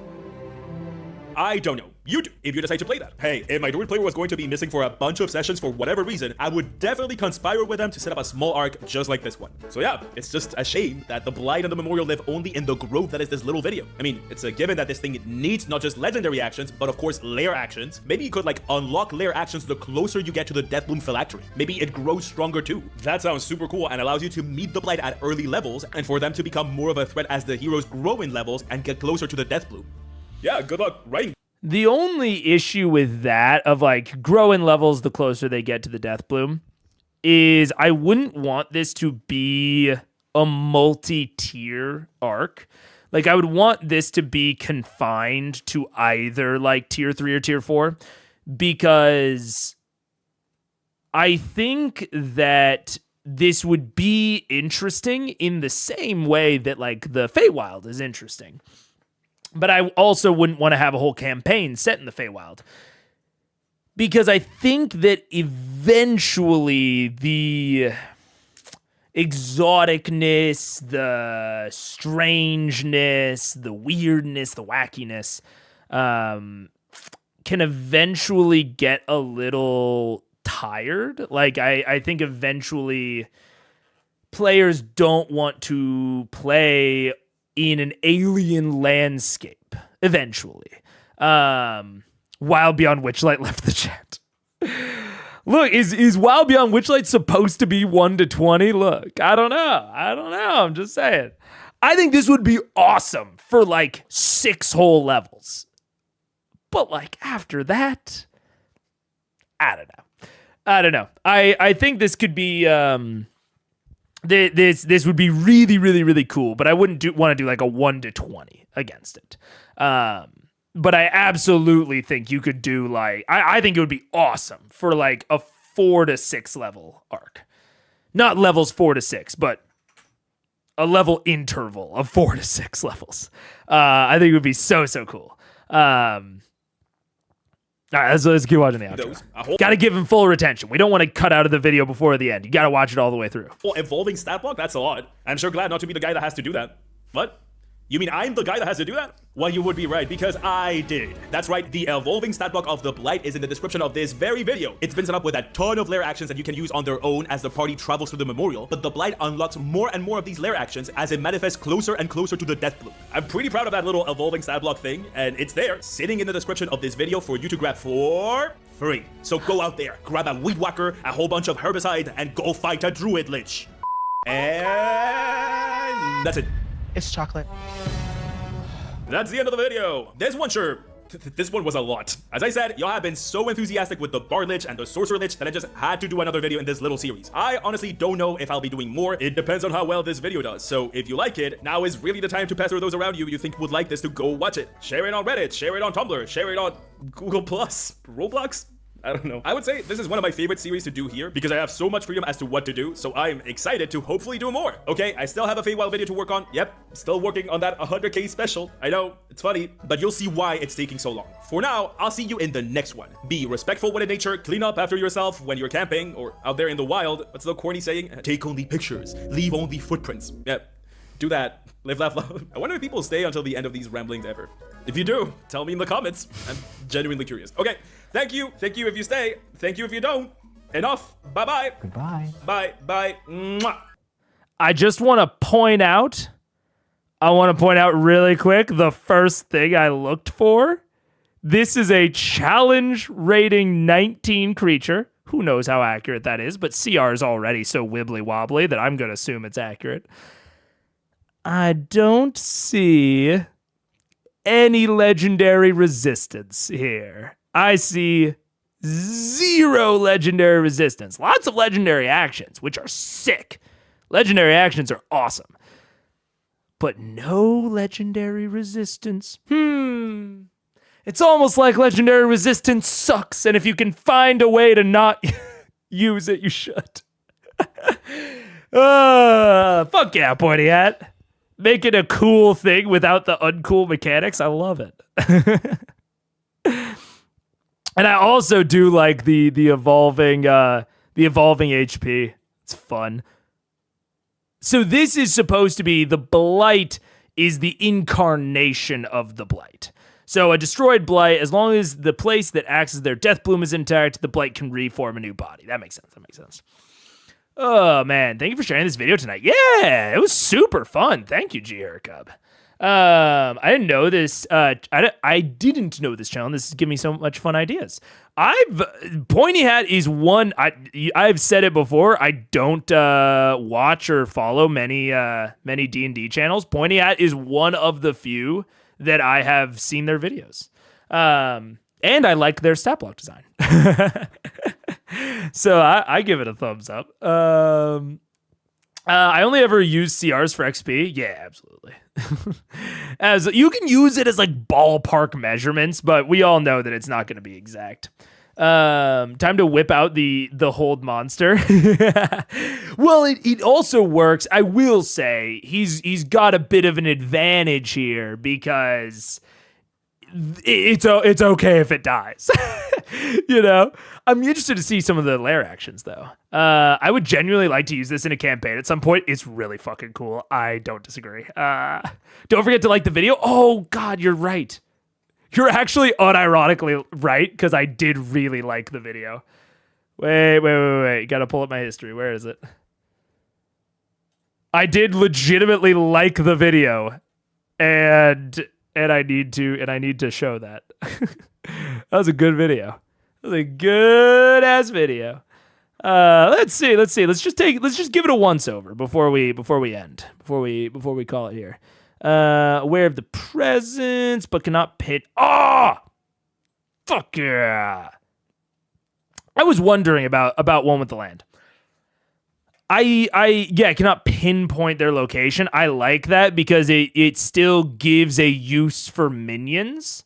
So the blight says, "Hey, they're here. Minions, go look for them." I like that. Let's see. Okay, yeah, makes Voice of the Land makes total sense. If a creature dies while in the memorial. Oh, that's fun. Okay. I'm down with it. healing mechanics are weird, man, because they do just explicitly extend the combat. But something that I like about this and about healing mechanics and something that I wonder if this worked into this. So it's a CR 19. It's got 187, 232, 285. What's like another example of like a CR 19's fucking health? Let's see. How do I sources? No, not sources. Collections?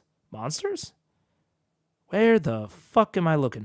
I want to see another example of like how much health things have, because I like healing mechanics when you also build in that the creature has less health overall, because then it makes them susceptible to more burst damage, aka something like a rogue sneak attack.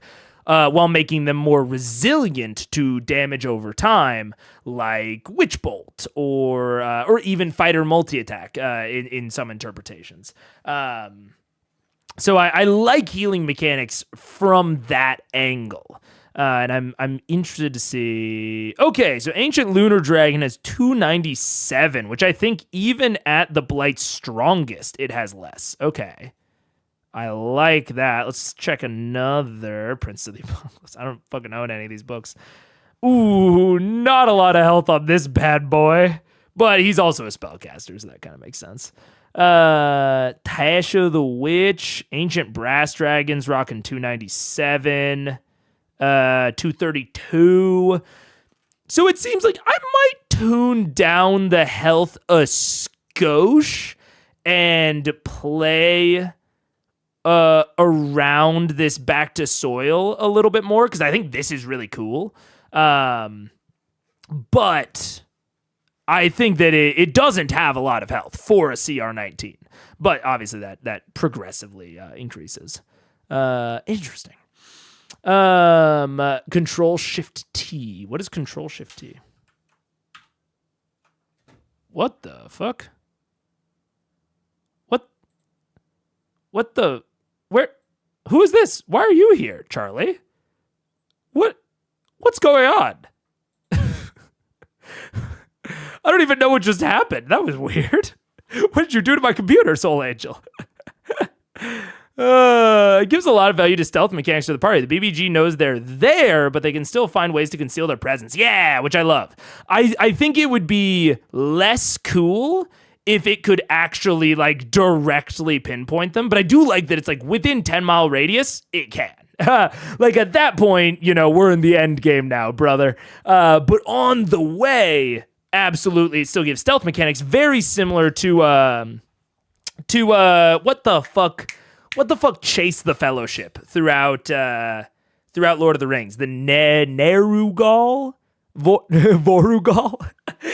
Not Vorugal. What the fuck's their name? The scary Nazgul. It's like the Nazgul, where it's like the Nazguls generally know where the fucking ring is, but when they get too close, they're like, I can't quite find him. So it allows Frodo and the Fellowship to hide from them. Very, very similar situation, which is cool. It opens the previously closed tab. Gotcha. Soul Anger and Hacker Voice. Oh, man. Spellcasting. Requiring no materials. Blah, blah, blah. Gotcha. 3 a day, 2 a day, 1 a day. Makes sense. Yeah, nothing crazy there. All makes sense. The Blight adds plus... Oh, and these get added as you get closer. What are the radii? What are the radiuses? Wait, this is tips on running the Blight. Wait, did I miss it? What's the progression? Like, there we go. Text within the green is 10 miles. Purple is 1 mile. Okay. And you could obviously tweak this depending on how you want the progression to go, but that makes sense. And they get more powerful spells even, which I like. +1 to all melee and range. The Blight can take 4 legendary actions, 2 reactions per turn. Love that. 2 lair actions. on initiative count 20. Oh, okay. Yeah. This is absolutely like, these are the sorts of things I prefer when we're talking about making like really powerful single enemies, is give them free things to do on certain initiative counts, give them more reactions, give them legendary actions that they can take on off turns. Like, this is exactly the sort of thing that, well, number one, I think you kind of have to do if you want to make a very powerful single enemy within D&D. You have to give them abilities to act off of their turn, because otherwise they'll just get steamrolled by the action economy. But I love just giving them more things they can do. And I personally, the way that I generally consider lair actions is that they are not affected by things like charm or hold person or what have you. So they can still do a lair action even if they're paralyzed, which gives them a way to interact even if they've gotten stunned by some sort of thing that a legendary resistance would normally be needed to address. So maybe they can't take their 4 legendary actions if they're paralyzed. Like, you still want there to be a value there. But the 2 lair actions that it takes at the top of initiative, those still happen. I might give a version of Back to the Soil to some of Hircine's hired Dremora. Ooh, yeah, I could see that. I could absolutely see that. Something like Reaper of Souls or Fueled by Souls or something, or like Souls of the Unworthy. Yeah, that would be really cool. Might of Memorial. Target must succeed or be poisoned. Tough. But also makes sense. Fair. Tough and fair. The target can repeat the saving throw. Sure. Ray of Waste. Lots of poison. Which, like, this poison, I would assume at this point would be highly foreshadowed at this point. Like, this is one of the easiest themes to foreshadow for your party so that they bring in spells to deal with it. They bring in resources to deal with it. Like, but if they don't deal with it, or if they don't use their resources well, this poison is going to be brutal. But super easy to foreshadow ahead of time so that they do bring in resources to deal with it and feel really cool. Because they're like, holy shit, this would be so hard to deal with if we wouldn't have prepared for it. So I love that. I love that. What would the memorial look like in an uncommon druid terrain? Like terrain or mountains? Could be desert or mountains. Desert, I could see a fucked up oasis, like an absolutely like weird oasis where it's like slushy and muddy as it like, and it has like these big like pockets of sand like smothering the terrain, but like the terrain's like digging through them. Like, it's very clear. It takes that concept of like the oasis doesn't belong. It's very stand outish within, you know, this scenario, this terrain, and kind of turns it on its head, where the oasis forces its way into the dunes and the area. I don't know if that would feel too weird or not, but I could see something like that. Mountains, lots of ivy, lots of climbers. I could see something there. I could see. Trying to think of other, lots of creepers and climbers that like go up the wall, ivy, maybe even, especially for mountainous terrains, like plants that like span gaps.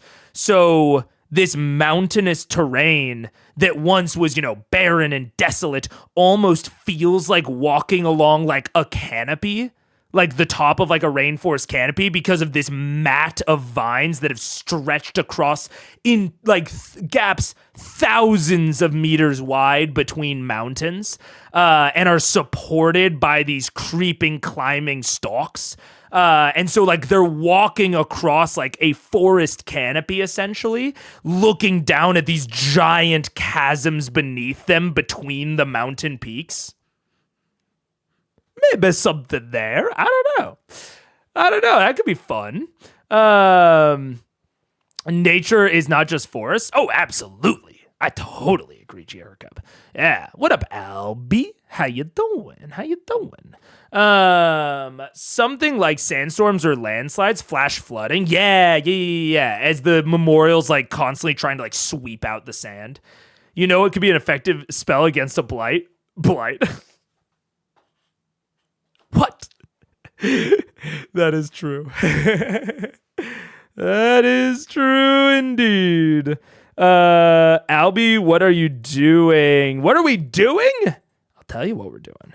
There's this lovely new command, which, by the way, if people don't know, I did add some commands. So you can do exclamation point commands. Or maybe it doesn't work. I don't know why it's not working. You should be able to do exclamation point, what are we doing today?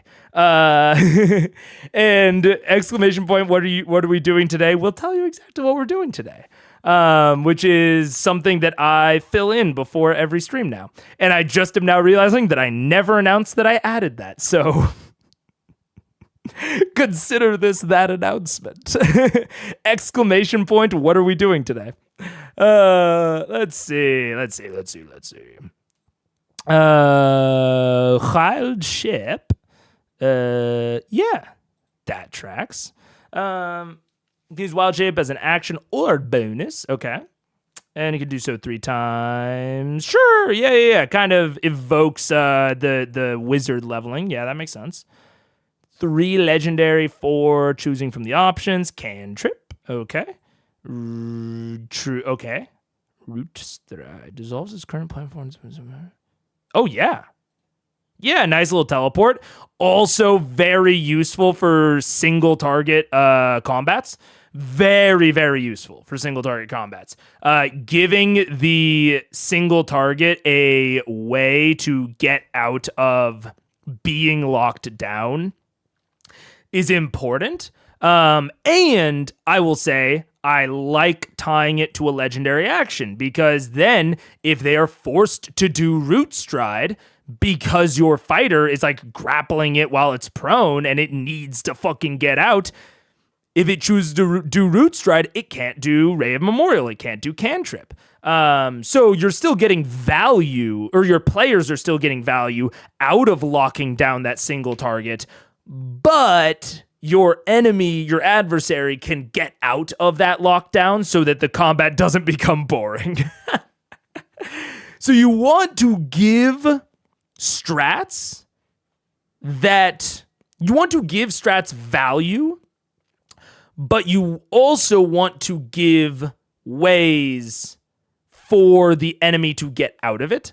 Sort of like the Misty Step conversation that we had the other day. But I think that this is a much better value prop of taking up one of its 3 legendary actions that it could normally use to do an attack that could poison you, is a much better value prop than a level 19 wizard using 1 first level spell slot. You know? Let's see. Wild ship. Death rites. Ask the memorial to heal its wounds. Okay. Lots of healing mechanics. Yeah, I might tune down. I'm maybe tune, but it's hard to know. It's hard to know how over or undertuned the healing mechanics are. I got no problem with healing mechanics. I got no problem, but the health seems a little high for all of these healing mechanics. Especially given that this is a thing that you will assumingly fight multiple times. I don't know. On initiative count 20, the Blight can take a lair action to cause one of the following effects. It can't use the same effect 2 rounds in a row. Sure. The Blight instigates unmitigated plant growth. Cool. Nutrients in the soil harden the skin, increasing its AC. Sure. Flowers in the lair absorb healing magic. All magical healing performed by anyone other than the Blight is halved. Oh, fuck yeah. Great lair action. I love that. Especially given that the Blight can't use the same effect twice in a row, this will give the combat a very varied feel. Also, there are so fucking many. Holy shit. This is a great way to give the combat a super varied feel of increasing its AC, because then you might want to use different spells or different tactics. Like, you might not want to attack it with an attack roll. You might want to attack it with something that procs a saving throw, or do something as like a martial that procs a saving throw. But then next turn, you switch back to the attack roll stuff. And this one, you don't heal that turn, or do you, because you really fucking need to? Like, yeah, this sort of thing really breaks up the combat and makes players make interesting decisions, I think. I like this a lot. The dew on the leaves of the plant of the lair turns into a thick mist. All players inside the lair, except for the buyer, are blinded. Very cool. A rare instance where blind sight would actually be useful. would be like very useful. Mushrooms sprout and shake their caps. All creatures must make con saving throw. Oh, a random condition. Holy shit. That's wild. A DC 19 con save. Wow, really giving some benefit to the marshals there. That's cool. Thorny vines. Yeah, this is cool. This is very, very cool. I like this a lot. Yeah. If I was running it, I might tweak some things here and there, but like the general setup, very nice. I like it a lot. As like a high level, like end of the campaign type monster. That's good.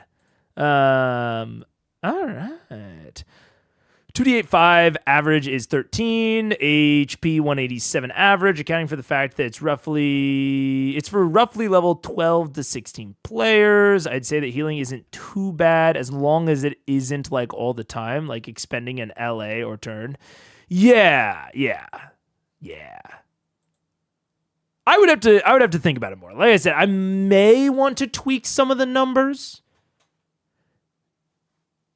I may, but I don't know. It might be fine.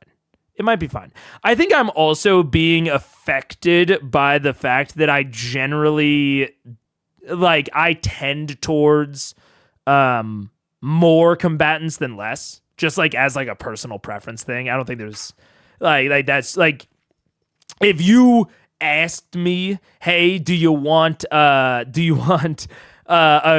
combat with one adversary or 10? More often than not, I'm going to pick the 10. So when you have a healing factor when you have a healing factor in a multi-combat combatant scenario, it becomes much more of a factor than it is in a like single combatant scenario. So I think that is affecting my mindset a lot, and I don't think that that's necessarily the intention of this. I think this is meant to be run with probably a lesser combatant count, but it would just require some thinking through. This stat block is inspired my homebrew forest hag. One of their lair actions is summoning 3 twig blights. If they are alive and within 5 feet of her by the time of her next lair action, the hag gets healed. 1d6 per twig blight. That isn't horrible. And it gives an interesting... It gives a lot of value towards people with like multi-attack.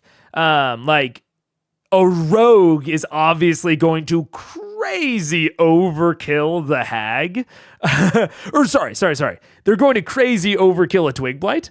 So that gives a lot of value towards AoE spells or multi-attack type people like a fighter. Where they might be able to take out, 2 to 3 twig blights in a turn, as opposed to the rogue that would only be able to kill 1. So that's a cool conceit. That's a very cool conceit. The barbarian in my campaign can literally deal over 20 damage per swing. Yeah. So like 20 damage per swing on the barbarian, he's going to be taking out 2 of those twig blights as opposed to like a rogue, which is probably going to be focusing on the hag. And that's a great example of how to build a combat where people's different strengths are utilized simultaneously. So a lot of times I think we think about, and I'm included in this, of how to make combats that, maybe positively target a player, like a combat that really provides a lot of opportunities for a monk. But that sort of thing of like summoning these twig blights is a great example of how to give everyone fun things to do that they feel like they are uniquely capable of doing. The fighter keeps the twig blight population trimmed while the rogue focuses on fucking stabbing the shit out of the hag. And that just fucking works. That's a really good conceit. Yeah. I was thinking single combatant. It all depends. That is ultimately why it's a great example of. Also, thank you for the Prime Chaos Theory. Thank you so much. I appreciate it. It's and that's a good overall example of why CR is wibbly wobbly. Like, you can never truly estimate a creature's difficulty because their difficulty, you just have to try to estimate it generally relative to the other monsters, but some monsters are going to do... Warning, ad incoming, take cover. All right, we'll close it out. Because I don't want to run another ad. So yeah, I think that's a really good example and a really good takeaway around like the context of how you use a monster can really determine their difficulty.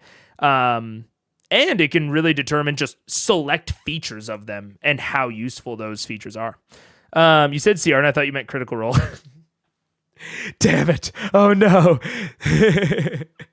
Yeah. They really, it's bad SEO. They share a name. Oh no. But anyways, I'm already feeling the voice going. But that's good. I think this is a fun stream. Really good videos. Good video from Mike. Really good suggestion from G Hercup on Pointy Hat. Pointy Hat's cool. I might want to watch more of this stuff. Maybe I'll reach out to him. See, make sure that he's cool with it. I feel all right doing the one-off, but if I want to do more, I might reach out to him. See what's up. Because if he like doesn't fuck with reactors, I don't want to. Yeah, I don't want to fuck with that. But Vodfrog here, just give me some free money. I appreciate it, Chaos Theory. Hey, if you're a Vodfrog and you don't watch live streamers, but you have an Amazon Prime subscription, it just takes a little bit of effort, but it is free money, and I would appreciate it. Are we going to do a short stream tomorrow? Short stream tomorrow as well. Probably gigantic, I think. Yeah, but short stream tomorrow as well. Yeah, I really enjoyed this. Yeah, it was super cool. Pointy Hat's cool. I like that a lot. But yeah. I'll see you tomorrow. I will schedule the thing before tomorrow. I promise. It's not going to be like this one where I schedule it at 3 a.m. So I will see you all tomorrow and see Critical Role Battle Royale on Friday.